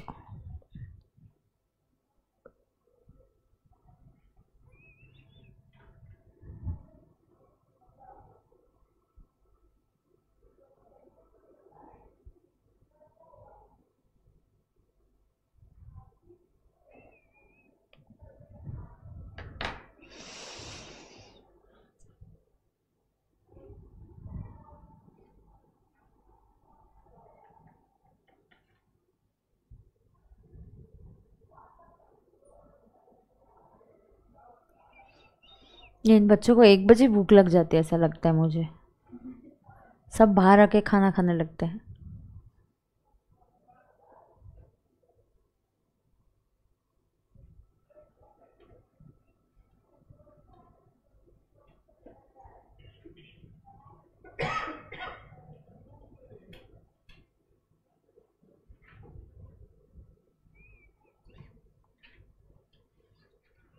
डन है. अब फोर्थ में पढ़ू क्या? एक फर्नीचर वाला है, उन्होंने ऐसा बोला है कि हम लोग थोड़ा सा डिस्काउंट देते हैं, ट्रांसपोर्ट का चार्जेस हम नहीं लेंगे. अगर 20 किलोमीटर तक है तो हम ट्रांसपोर्ट के चार्जेस नहीं लेंगे. तो जब आप चार्ज ही नहीं कर रहे हो, कैसे उस पर GST लगाओगे? चार्ज ही नहीं करोगे, बराबर है ना. हाँ, अब एक केस में she is in 20 kilometre radius, तो आपका 20 किलोमीटर रेडियस में है तो आप चार्ज नहीं कर रहे हो, तो जीरो है. Then what will you add it in taxable value? No, I am not charging only. Then why on that I will charge GST? I will not charge. But now what happened, मान के चलो now she purchase a centre table वगैरह वगैरह, and now she is at a distance of 18 kilometres. The showroom incurs an expenditure of 1000 for delivering. मेरा खर्चा हुआ 1000 का, but वो मेरी कॉस्ट है, मैं तुमसे चार्ज नहीं कर रही हूँ, तो मैं वैल्यू लगाऊंगी क्या GST? नहीं. Now what is the value of taxable supply bye furniture वाला? सो टैक्सेबल वैल्यू इज फर्नीचर की वैल्यू हम ऐड नहीं करेंगे, सिर्फ 2 लाख पे लगेगा. 2 लाख पे लगेगा. तुम पहले क्वेश्चन समझा करो. क्वेश्चन समझाने का काम तुमने खुद को एज अ स्टोरी बोलना चाहिए कि ये फर्नीचर का काम है, ये 2 लाख का इसने फर्नीचर लिया, इससे 18 किलोमीटर पे रह रही है वो, 20 किलोमीटर तक हम ट्रांसपोर्ट नहीं लेने वाले.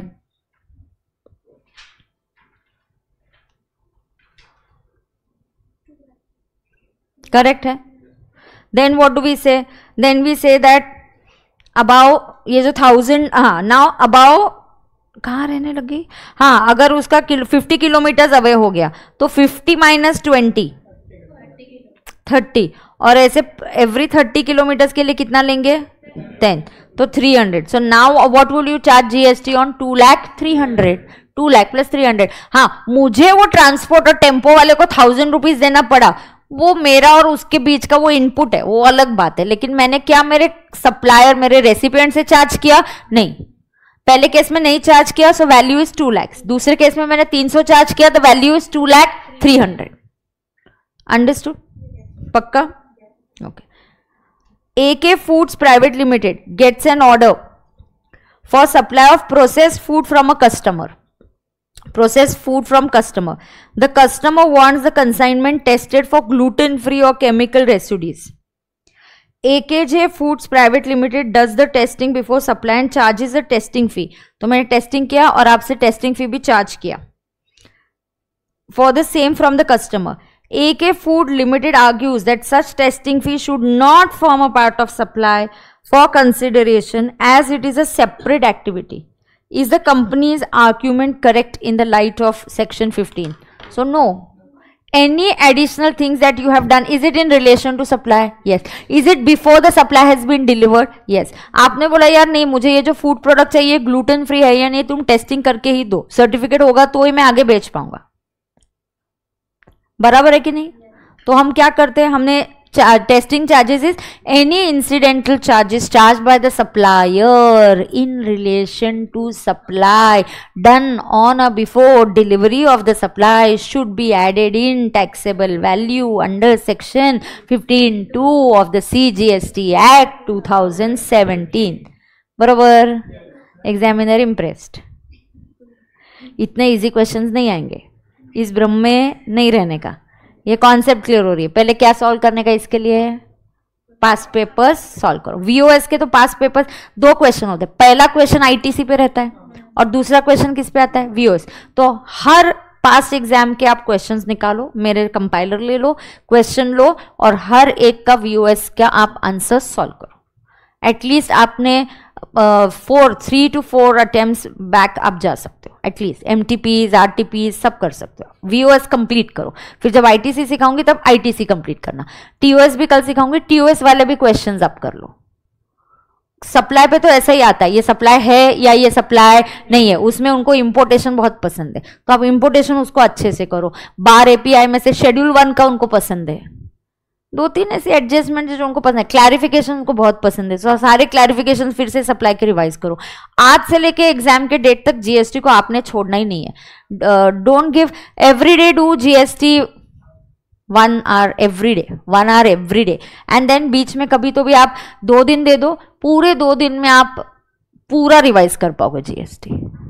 बट आज से लेके एग्जाम तक एवरी डे 1 hour. एक दिन सप्लाई रिवाइज करो, एक दिन TOS करो, एक दिन VOS करो, फिर बीच में प्रॉब्लम सॉल्व करो. ऐसे ऑल्टरनेट करते रहो. मैम क्वेश्चन नंबर 4 में 1000 क्यों ऐड किया? क्वेश्चन नंबर 4 में 1000 नहीं ऐड करेंगे. अच्छा क्यों ऐड नहीं होगा? नेहा आई am not charging. Neha because मैंने टेम्पो वाले को बुलाया, मैंने टेम्पो वाले को बोला इधर आ, तू ये लीना के घर पे जाके फर्नीचर देखे आ. बोलेगा मेरा तो 1000 है. फिर मैंने बोला अरे मैंने कस्टमर को डिस्काउंट ऑफर किया. अरे वो तुम्हारा और कस्टमर का है, मेरा ट्रांसपोर्ट वाला तो मुझसे 1000 लेगा ना. मैं लीना को चार्ज नहीं करूँ इसीलिए मैं ऐड नहीं करूंगी. वो तो मेरा कॉस्ट है, कॉस्ट. समझा क्या नेहा? हाँ, let me know otherwise I will explain again. Question number 6.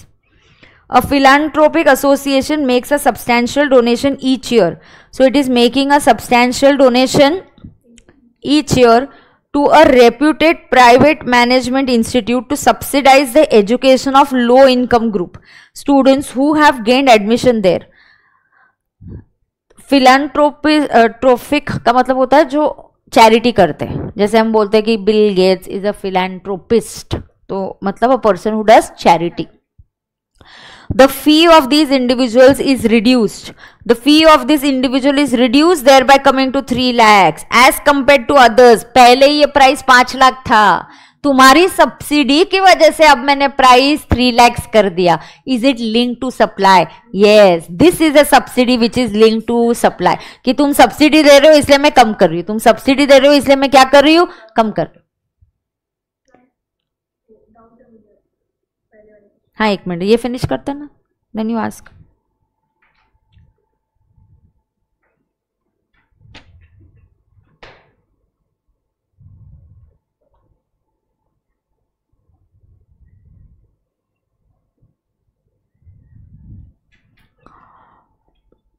Okay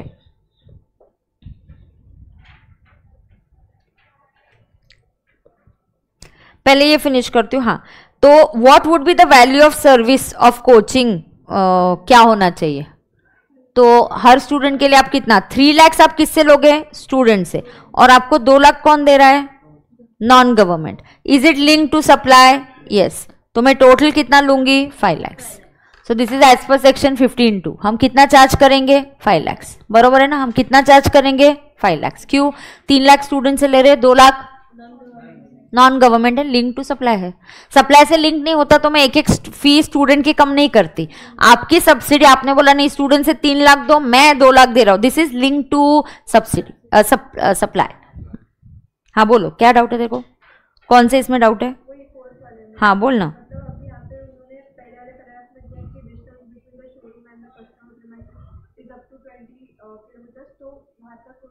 वो चार्ज नहीं करेंगे। हाँ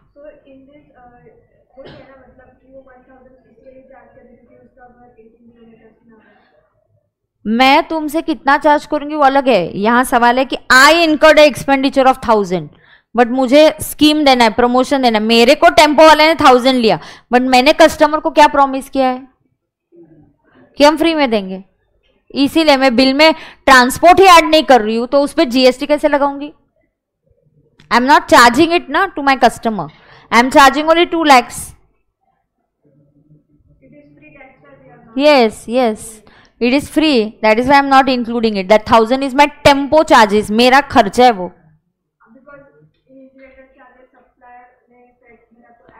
हाँ भरा तो मैं चार्ज ही नहीं कर रही हूँ ना, मैं तेरे को फ्री में दे रही हूँ ना। हाँ हाँ, आई डोंट नो कॉस्टिंग। एक तो वो मेरे को वो सब्जेक्ट झेपता भी नहीं है, मेरे को पूछो भी मत। हाँ मतलब मैं कुछ तो अलग बोल दूंगी, मेरे को वो उससे बहुत डर लगता था कॉस्टिंग सब्जेक्ट से।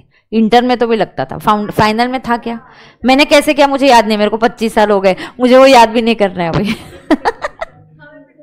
हाँ क्या?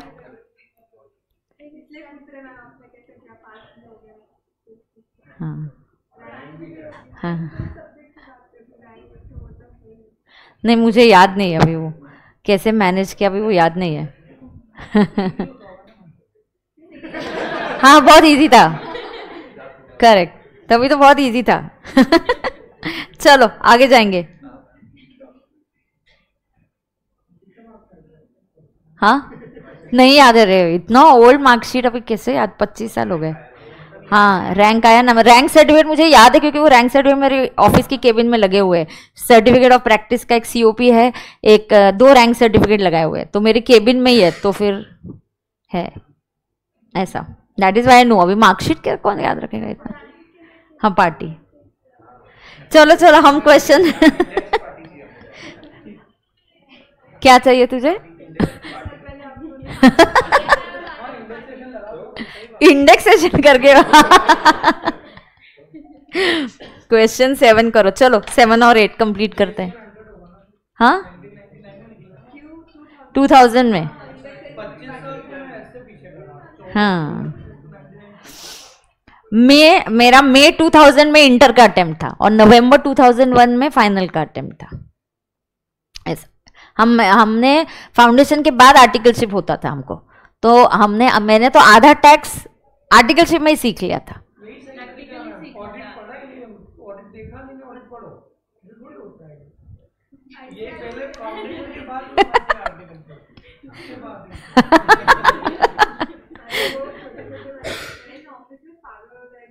नहीं पहले आते थे सीपीटी से, जो आते थे ना वो एमसीक्यू डॉट डॉट टिक, क्या वो टिक टिक करके जो बच्चे आते थे ना सीपीटी। अकाउंट्स भी एमसीक्यू था, ऐसे मुझे आर्टिकल ही नहीं चाहिए। वो उनको डेप्रिसिएशन की भी एंट्री नहीं पास करने आती। अकाउंटिंग क्या काम करोगे तुम ऑफिस में आके, सब एमसीक्यू एमसीक्यू टिक टिक। अकाउंट्स एमसीक्यू में होता है क्या कभी? फिर हमको तो मैंने बोला आर्टिकल ही नहीं चाहिए, वो इतना दिमाग खराब होता है, आता ही नहीं उनको, तो क्या करेंगे। चलो तुम करो ना 7 और 8 कर, 7 और 8 करते। चलो Mazda Banners, an advertising firm gives its customer a interest-free credit period. कितना interest-free credit period दिया? 30. Its customer ABC paid for a supply of 32 days after the supply of service. 32 कितना days का डिले हो गया? 2. Mazda Banners waive the interest. उन्होंने बोला यार wave of कर दे, 2 दिन का क्या ही लगाएंगे, Department wants to add the interest for 2 days. Should the notional interest be added? Why am I calling it notional? क्योंकि agreement में है but तुमने waive off कर दिया. अभी question क्या ना हमने? If the interest is waived off, it should not be added. If it is waived off, it should not be added. Why will I charge it on notional? No, on the notional value I will not charge GST. So it should not be added. Should the interest be added to the value of supply? No, notional interest को add करने की जरूरत नहीं है. आखिरी वाला crunch मैं छोड़ूंगी नहीं, 15 मिनट रहेंगे तो टीओएस का क्वेश्चन है, एक तो भी कराऊंगी. हाँ 15 मिनट वेस्ट नहीं करेंगे. हाँ तो ऐसे तुम ये मत रहना कि अभी खत्म हो गया तो क्लास छूटेगी, नहीं 15 मिनट करेंगे अपन. Crunch bakery products limited sells biscuits and cakes through its dealers to whom it charges the list price minus standard discount and pays GST accordingly. When goods remain unsold with the dealers, it offers additional discount on the stock as an incentive to push the sales. तो ये क्यों charge करते हैं? As an incentive to push the sales without any prior agreement between them for offering such additional discount. तो पहले क्या किया? Standard discount किया. ये नोन है, ये पहले से ही पता है, लेकिन हम बाद में तुमको एडिशनल दे रहे हैं without any prior agreement and this we are giving so that we can just push the sales. तो फिर is this additional discount less होगा क्या? No, because this discount was not known और agreed at the time of supply and it was given after the supply and hence such discount should not be deducted as per section 15(3). बरोबर है? कोई doubt है? पक्का? Yes. तो VOS में किसी को कोई डाउट है क्या? बोलो तो.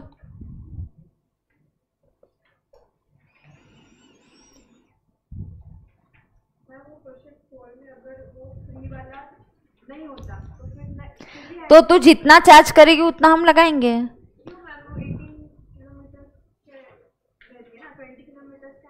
हाँ तो कंसेशन ही है ना, फिर फ्री है. तो अगर क्या, तो वो तो आंसर मैंने दे ही दिया ना, ऐड नहीं होगा. तू अगर कुछ तो बोल रहे, मतलब क्वेश्चन चेंज कर रही है ना. क्या चेंज कर रही है तू? फिर तू कितना चार्ज कर रही है? तू जितना चार्ज करेगी उस पे जीएसटी लगाऊंगी ना. अगर बिल है बिल, तो ऐसा क्या कर रही है? मैं तेरे को बोल रही हूँ बिल बनाया फर्नीचर, कितना फर्नीचर का बिल है? 2 लाख. फिर ऐसे ट्रांसपोर्टेशन ऐसे 0, scheme 0, then GST will be levied on 2 lakhs. अब बोल तू कितना चार्ज करेगी? तेरी मर्जी कितना चार्ज करना है. तेरे को टेम्पो वाले ने 1000 किया तो तू उधर 1000 करेगी, जरूरी नहीं है. I will on the bill से एड ट्रांसपोर्ट. ए मेरे को लगता है टेम्पो वाले ने, मैं 1000 दे रही हूं, मैं टेम्पो वाले को 1200 चार्ज, मैं कस्टमर को 1200 करूंगी, तो तू 1200 ऐड कर. तू फिर टोटल 2,12,000 पे तू जीएसटी ले ले. तू कितना बिलिंग करेंगी वो तेरा चॉइस है ना. किसी को कोई डाउट है क्या?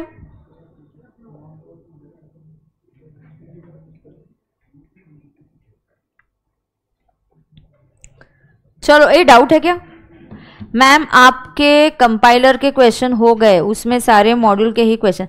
नहीं, कंपाइलर मतलब तुमको कंपाइलर मिला है ना, कंपाइलर नाम का. कंपाइलर में मॉड्यूल के नहीं है, ये रामबाण में मॉड्यूल के. ये रामबाण है, ये जो बुक है ये रामबाण है, ये कंपाइलर नहीं है.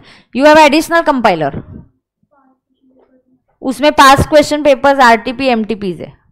ज्यादा पुराना नहीं होगा, जितने हैं उतने करो. आज तुमने ना कहाँ से लेने का मतलब, ये गूगल के जमाने में और क्लाउड के जमाने में मेरे को पूछ रहे कहाँ से ढूंढूं, मतलब कंपाइलर से ले और थोड़े तू हाँ ले लेना. बीओएस के यहाँ से ले, कहीं पे भी मिलते हैं यार. मतलब तुमको क्या ये बोलना पड़ेगा क्या कहाँ से लेने के? चलो डन है क्या? हाँ अब टीओएस ओपन करो. करना है ना?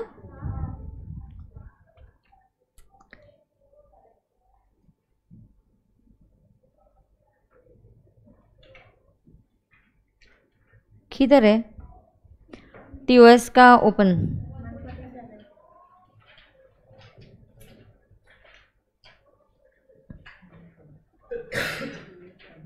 पहले बैक के क्वेश्चन, आखिरी के क्वेश्चंस करते. चलो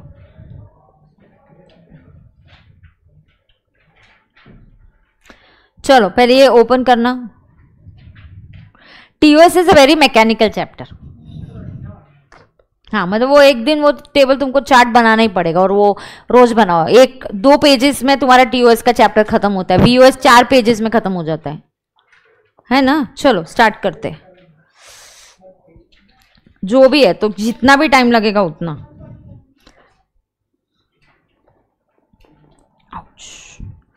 Explain the significance of time of supply under GST.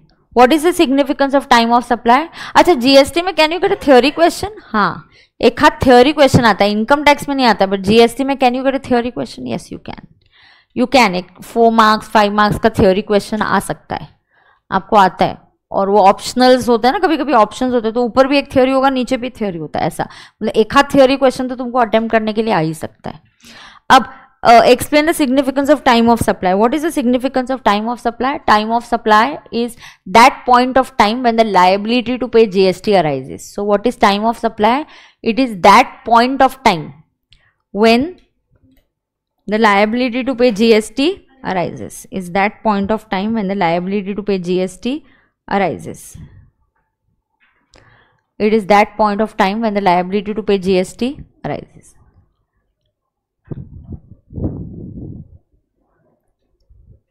That point of time when the liability to pay GST arises. सही है क्या?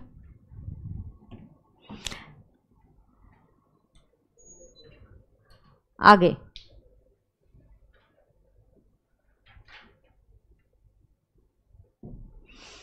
आगे क्या है? GST is payable on advance received. हाँ अब यहां ध्यान से देखना, GST is payable on advance received for supply of goods and services taxable under forward charge. Do you agree with the statement? Support your answer with legal provisions. Okay, now understand. GST is payable on advance received for supply of goods. The answer is no. Goods पे advance पे नहीं देना, मैं explain करती हूँ with example. But यही मुझे service के एडवांस पे मिला तो देना पड़ता है क्या? हाँ। अब देखो ये जो गुड्स है,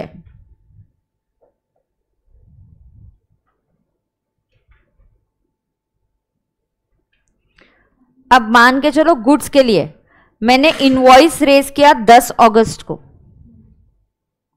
और मुझे कुछ इनवॉइस रेज किया 1 लाख का, लेकिन मैंने आपसे कुछ एडवांस ले लिया से 20,000 का। ये 20,000 मुझे एडवांस मैंने आपसे 10 जुलाई को ले लिया। Now on 10th July there is no GST liability, there is no GST liability because that is the advance. The GST liability will arise, ये गुड्स है। तो सबसे पहले आपने क्वेश्चन को, आप question should never dominate you, that's a very important thing. You should be always in a dominating position. Question जैसा बोल रहा है तुम उसी फ्लो में डेटा ले रहे हो तो नहीं चलेगा, बराबर है क्या? तो यहाँ पे what happens on 10 July there is no GST liability. Why? As per section, ना pay attention, see as per section, किसी को वो नोटिफिकेशन वाला पॉइंट क्लियर नहीं होगा तो वो बता रही हूँ, सुन के लेना। As per section 12 of CGST act 2017, TOS for G normal supplier के लिए, कॉम्पोजिशन की बात नहीं करो, कुछ नहीं बोला तो कॉम्पोजिशन नहीं अज्यूम करना है। जनरली नॉर्मल होता है, नॉर्मल स्कीम मतलब not opting for composition, normal होता है, not opting for composition. So TOS for G, what is TOS for G? It is equal to I date. तो डायरेक्टली आपको ये 20,000 मिला तब आपको GST देने की जरूरत नहीं है। ये 20,000 किसको रिलेट कर रहा है? उस इनवॉइस को। उस इनवॉइस की डेट क्या है? तो डायरेक्टली आपको 10th अगस्त पे पूरे 1 लाख पे GST देना पड़ेगा, माने एडवांस में नहीं देना। ऐसा क्यों? पहले उन्होंने I और P विचएवर इज अर्लियर किया, फिर उन्होंने एक नोटिफिकेशन इशू किया, फिर यहां पे हम लिखते हैं as per notification number 66/2017 dated 15th November 2017. There is no need to pay GST on GST at the time of payment, मतलब जब पेमेंट मिला तब आपको जीएसटी पे करने की जरूरत नहीं है. The I date will directly, sorry, the TOS date will directly be the I date. तो मुझे कब मिला उससे मेरा कोई लेना देना नहीं है. पेमेंट कब आया, ये किसने बेनिफिट दिया, ये छूट किसने दी है, notification number 66. This notification is not applicable, ये नोटिफिकेशन नॉट एप्लीकेबल है किसको, टू कॉम्पोजिशन सप्लायर. तो इसीलिए जब क्वेश्चन में नॉर्मली कॉम्पोजिशन नहीं होता है, वो दिया जाएगा तो कॉम्पोजिशन होता है, नहीं तो आपको नॉर्मली क्या लेना है, normal supplier. Normal supplier has to pay, TOS will arise only on I date. So not applicable to composition, ये सही है. अब ma'am what is the goods का हो गया, व्हाट अबाउट सर्विसेज. सर्विसेज के लिए टीओएस कैसे डिटरमाइन होता है, as per section 13 of CGST act. ये क्या बोलता है, this says if I is issued within time, I is issued within time, then TOS is equal to I वाली डेट और पी वाली date, whichever is earlier. If I is not issued within time, तो I की date go to hell. Not issued within time, then I को गोली मारो, I नहीं देखेंगे.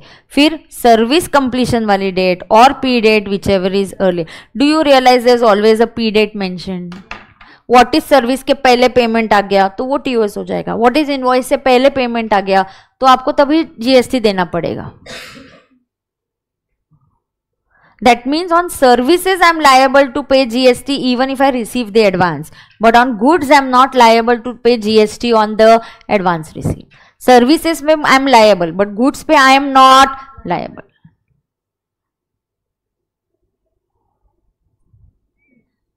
Goods पे मैं liable हूँ क्या, नहीं. Goods पे I am not liable. ध्यान में आ गया क्या सबको. ये वो नोटिफिकेशन नंबर 66/2017 था. सही है क्या, ये किसी को कुछ नोट करना है या यू हैव अंडरस्टूड. मतलब आंसर तो इसका थ्योरेटिकली है, मैंने आपको एग्जांपल से दिखाया. समझा है क्या तुमको, पक्का, श्योर. हाँ, ये अभी मैं एक आपको दिखाती हूँ तो ये आप कल होमवर्क के लिए करके आना. इसमें 1 2 3 4 5 6 है, मैं एक करके दिखाती हूँ, आप बाकी का आप होमवर्क के लिए करके आओ. ये कौन सा 3 और 4 होमवर्क है, कैसे करना है वो अभी बता रही हूँ. तो फिर आप करके आओगे तो फिर ज़्यादा टाइम नहीं लगेगा. फिर इसमें कितने क्वेश्चंस हैं, हाँ ठीक है. हाँ, ये या तो कल सारे नहीं करूंगी, कुछ आपको होमवर्क के लिए भी दे दूंगी, एक हाथ दो ही करूंगी. टीओएस ऐसा नहीं है वीओएस जैसा, तो टीओएस का एक हाथ दो और करूंगी और होमवर्क के लिए दे दूंगी. तो कल मैं कुछ कितना टाइम बचता है उसके ऊपर मैं ऑन द स्पॉट डिसाइड करूंगी which chapter I want to start. Okay,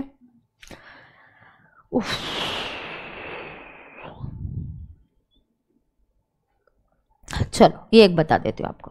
question number कौन सा है रे, 3. क्वेश्चन नंबर 3 क्या बोलता है, determine the time of supply in following cases assuming that GST is payable under reverse charge. Now I have to pay GST under reverse charge. कभी भी TOS का क्वेश्चन आता है तो आपको दो चीजें पहले फैक्ट्स में लिखनी चाहिए. First, identify whether this is goods or it is service. Then identify whether tax is payable under FCM or tax is payable under RCM. Goods आपको रेडीमेड दिया जाएगा क्योंकि गुड्स की RCM की लिस्ट हमारे सिलेबस में हमें लर्न करने के लिए नहीं है.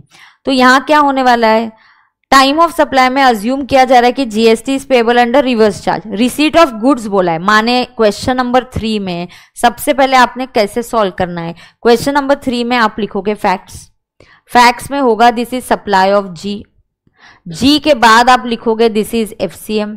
एफसीएम मतलब supplier liable to pay tax. मतलब you have to think, oh sorry इधर आरसीएम है, sorry yes it is RCM.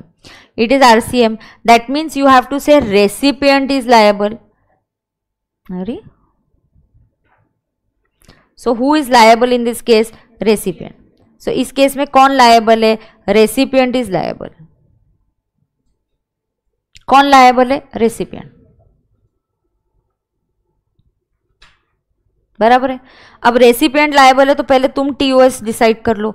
तुम बोलो एज पर सेक्शन 12 ऑफ, अगर नहीं याद आया section number let it go, give the correct formula.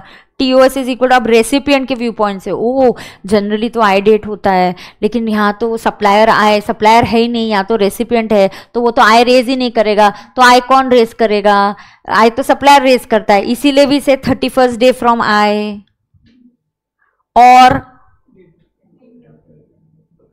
और पी डेट और date of receipt of goods, whichever is earlier. So I want you to prepare, ये facts आप लिखोगे, फिर ये जो टेबल है आप ये 3 कॉलम्स बनाओगे। आप कौन से कॉलम्स बनाओगे? ये 3, मतलब कौन से? पहले तो आप लिखोगे date of receipt of goods, already given है, सो आप पहले लिखो date of receipt of goods. क्या बनाओगे? Date of receipt of goods, पहले ये कॉलम बनेगा। फिर आप कौन सा कॉलम बना के आना? Date of payment, P date, और उसके बाद आप लिखोगे 31st डे फ्रॉम आई। तो ये कैसे कैलकुलेट करो आप? ये कल करो। फिर यहाँ पे टीओएस विल बी ये ए, ये बी, ये C, so it will be earlier of A, B और सी। कॉलमनर करना है ऐसे। तो आप ऐसे कॉलम्स रेडी करके आ जाओ। आपको कहीं डाउट लग रहा है आप पेंसिल से लिख के आ जाओ। तो ये कल कराती हूँ। सेम ये गुड्स के लिए है। Question number 4 is RCM for service. RCM for service का फॉर्मूला क्या है? 61st डे फ्रॉम आई और पेमेंट डेट है क्या उधर? चेक करो। हाँ, सर्विस में जनरली रिसीट ऑफ सर्विस थोड़ा सा मुश्किल होता है, सर्विस का ऐसे जानना थोड़ा मुश्किल हो जाता है। So generally it is 61st day from I और पेमेंट डेट। तो सर्विस वाले में मुझे 2 ही कॉलम चाहिए, 61st day from I and payment वाला डेट। फिर टीओएस हम साथ में कर लेंगे। तो आप एटलीस्ट वो कॉलम करके वर्किंग करके आओगे तो टाइम सेव हो जाएगा अपना। बराबर है क्या? So I will stop the class here. कल फिर भी मुझे एक half an hour to 35 minutes TOS, 40 minutes जाएगा ही टीओएस में, और उसके बाद हम क्या होमवर्क के लिए फिर कितना टाइम बचा है उसके ऊपर अपन कल कॉल लेंगे with chapter two start with. Is that okay? Yes, all right, thank you so much. Yes, thank you. Yes, thank you.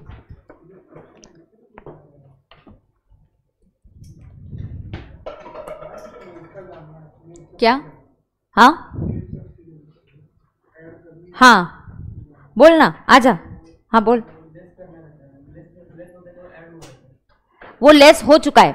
Net subsidy मतलब क्या? Net of subsidy. देख, अगर मुझे सब्सिडी नहीं मिला तो मैं क्या प्राइस पे कस्टमर को बेचूंगी? मान के चलो मेरा ओरिजिनल प्राइस 1,20,000 है। कितना प्राइस है? 1,20,000। तो मैं कस्टमर से कितना लूंगी? 1,20,000। फिर गवर्नमेंट का कॉल आता है कि हमारी कोई स्कीम है तो हम सब्सिडी देना चाह रहे, तो आपके यहाँ पे जो सामने कॉर्पोरेशन की स्कूल है उसमें जो बच्चे आएंगे उनको 20,000 सब्सिडी देना। 1,20,000 मत लेना, उनको 20,000 सब्सिडी देना। तो अब मैं बच्चों से कितना फी लूंगी? 1,00,000। मुझे सब्सिडी कितनी मिल रही है? 20,000। तो मैं क्या बोलूंगी? मेरा अब जो स्टूडेंट को प्राइस है वो 1,00,000 क्या है? नेट ऑफ सब्सिडी, मतलब ऑलरेडी मैंने उसमें से सब्सिडी माइनस कर दिया है, नेट अमाउंट है वो। अब अगर ये सब्सिडी गवर्नमेंट की है तो वैसे भी ऐड नहीं करनी, और अगर ये सब्सिडी नॉन गवर्नमेंट की है तो मुझे ऐड करनी पड़ेगी। ऑलरेडी वो माइनस हो चुका है। पक्का? पूछ। अरे पूछना।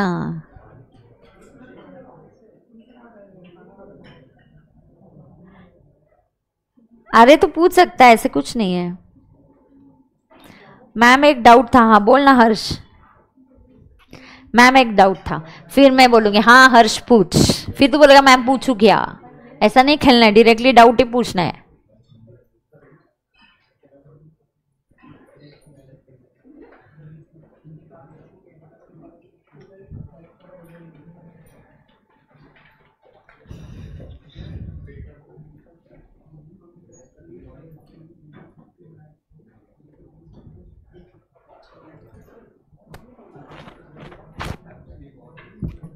हर्ष नहीं पूछ रहा क्या तू डाउट? हाँ करती हूँ ऑफ, वही अमर को बुला रही हूँ, और इधर हर्ष आ गया। वो फक्त स्ट्रीमिंग नको बंद करो, रिकॉर्डिंग बंद करो। हर्ष पूछ ही नहीं रहा है मैम एक डाउट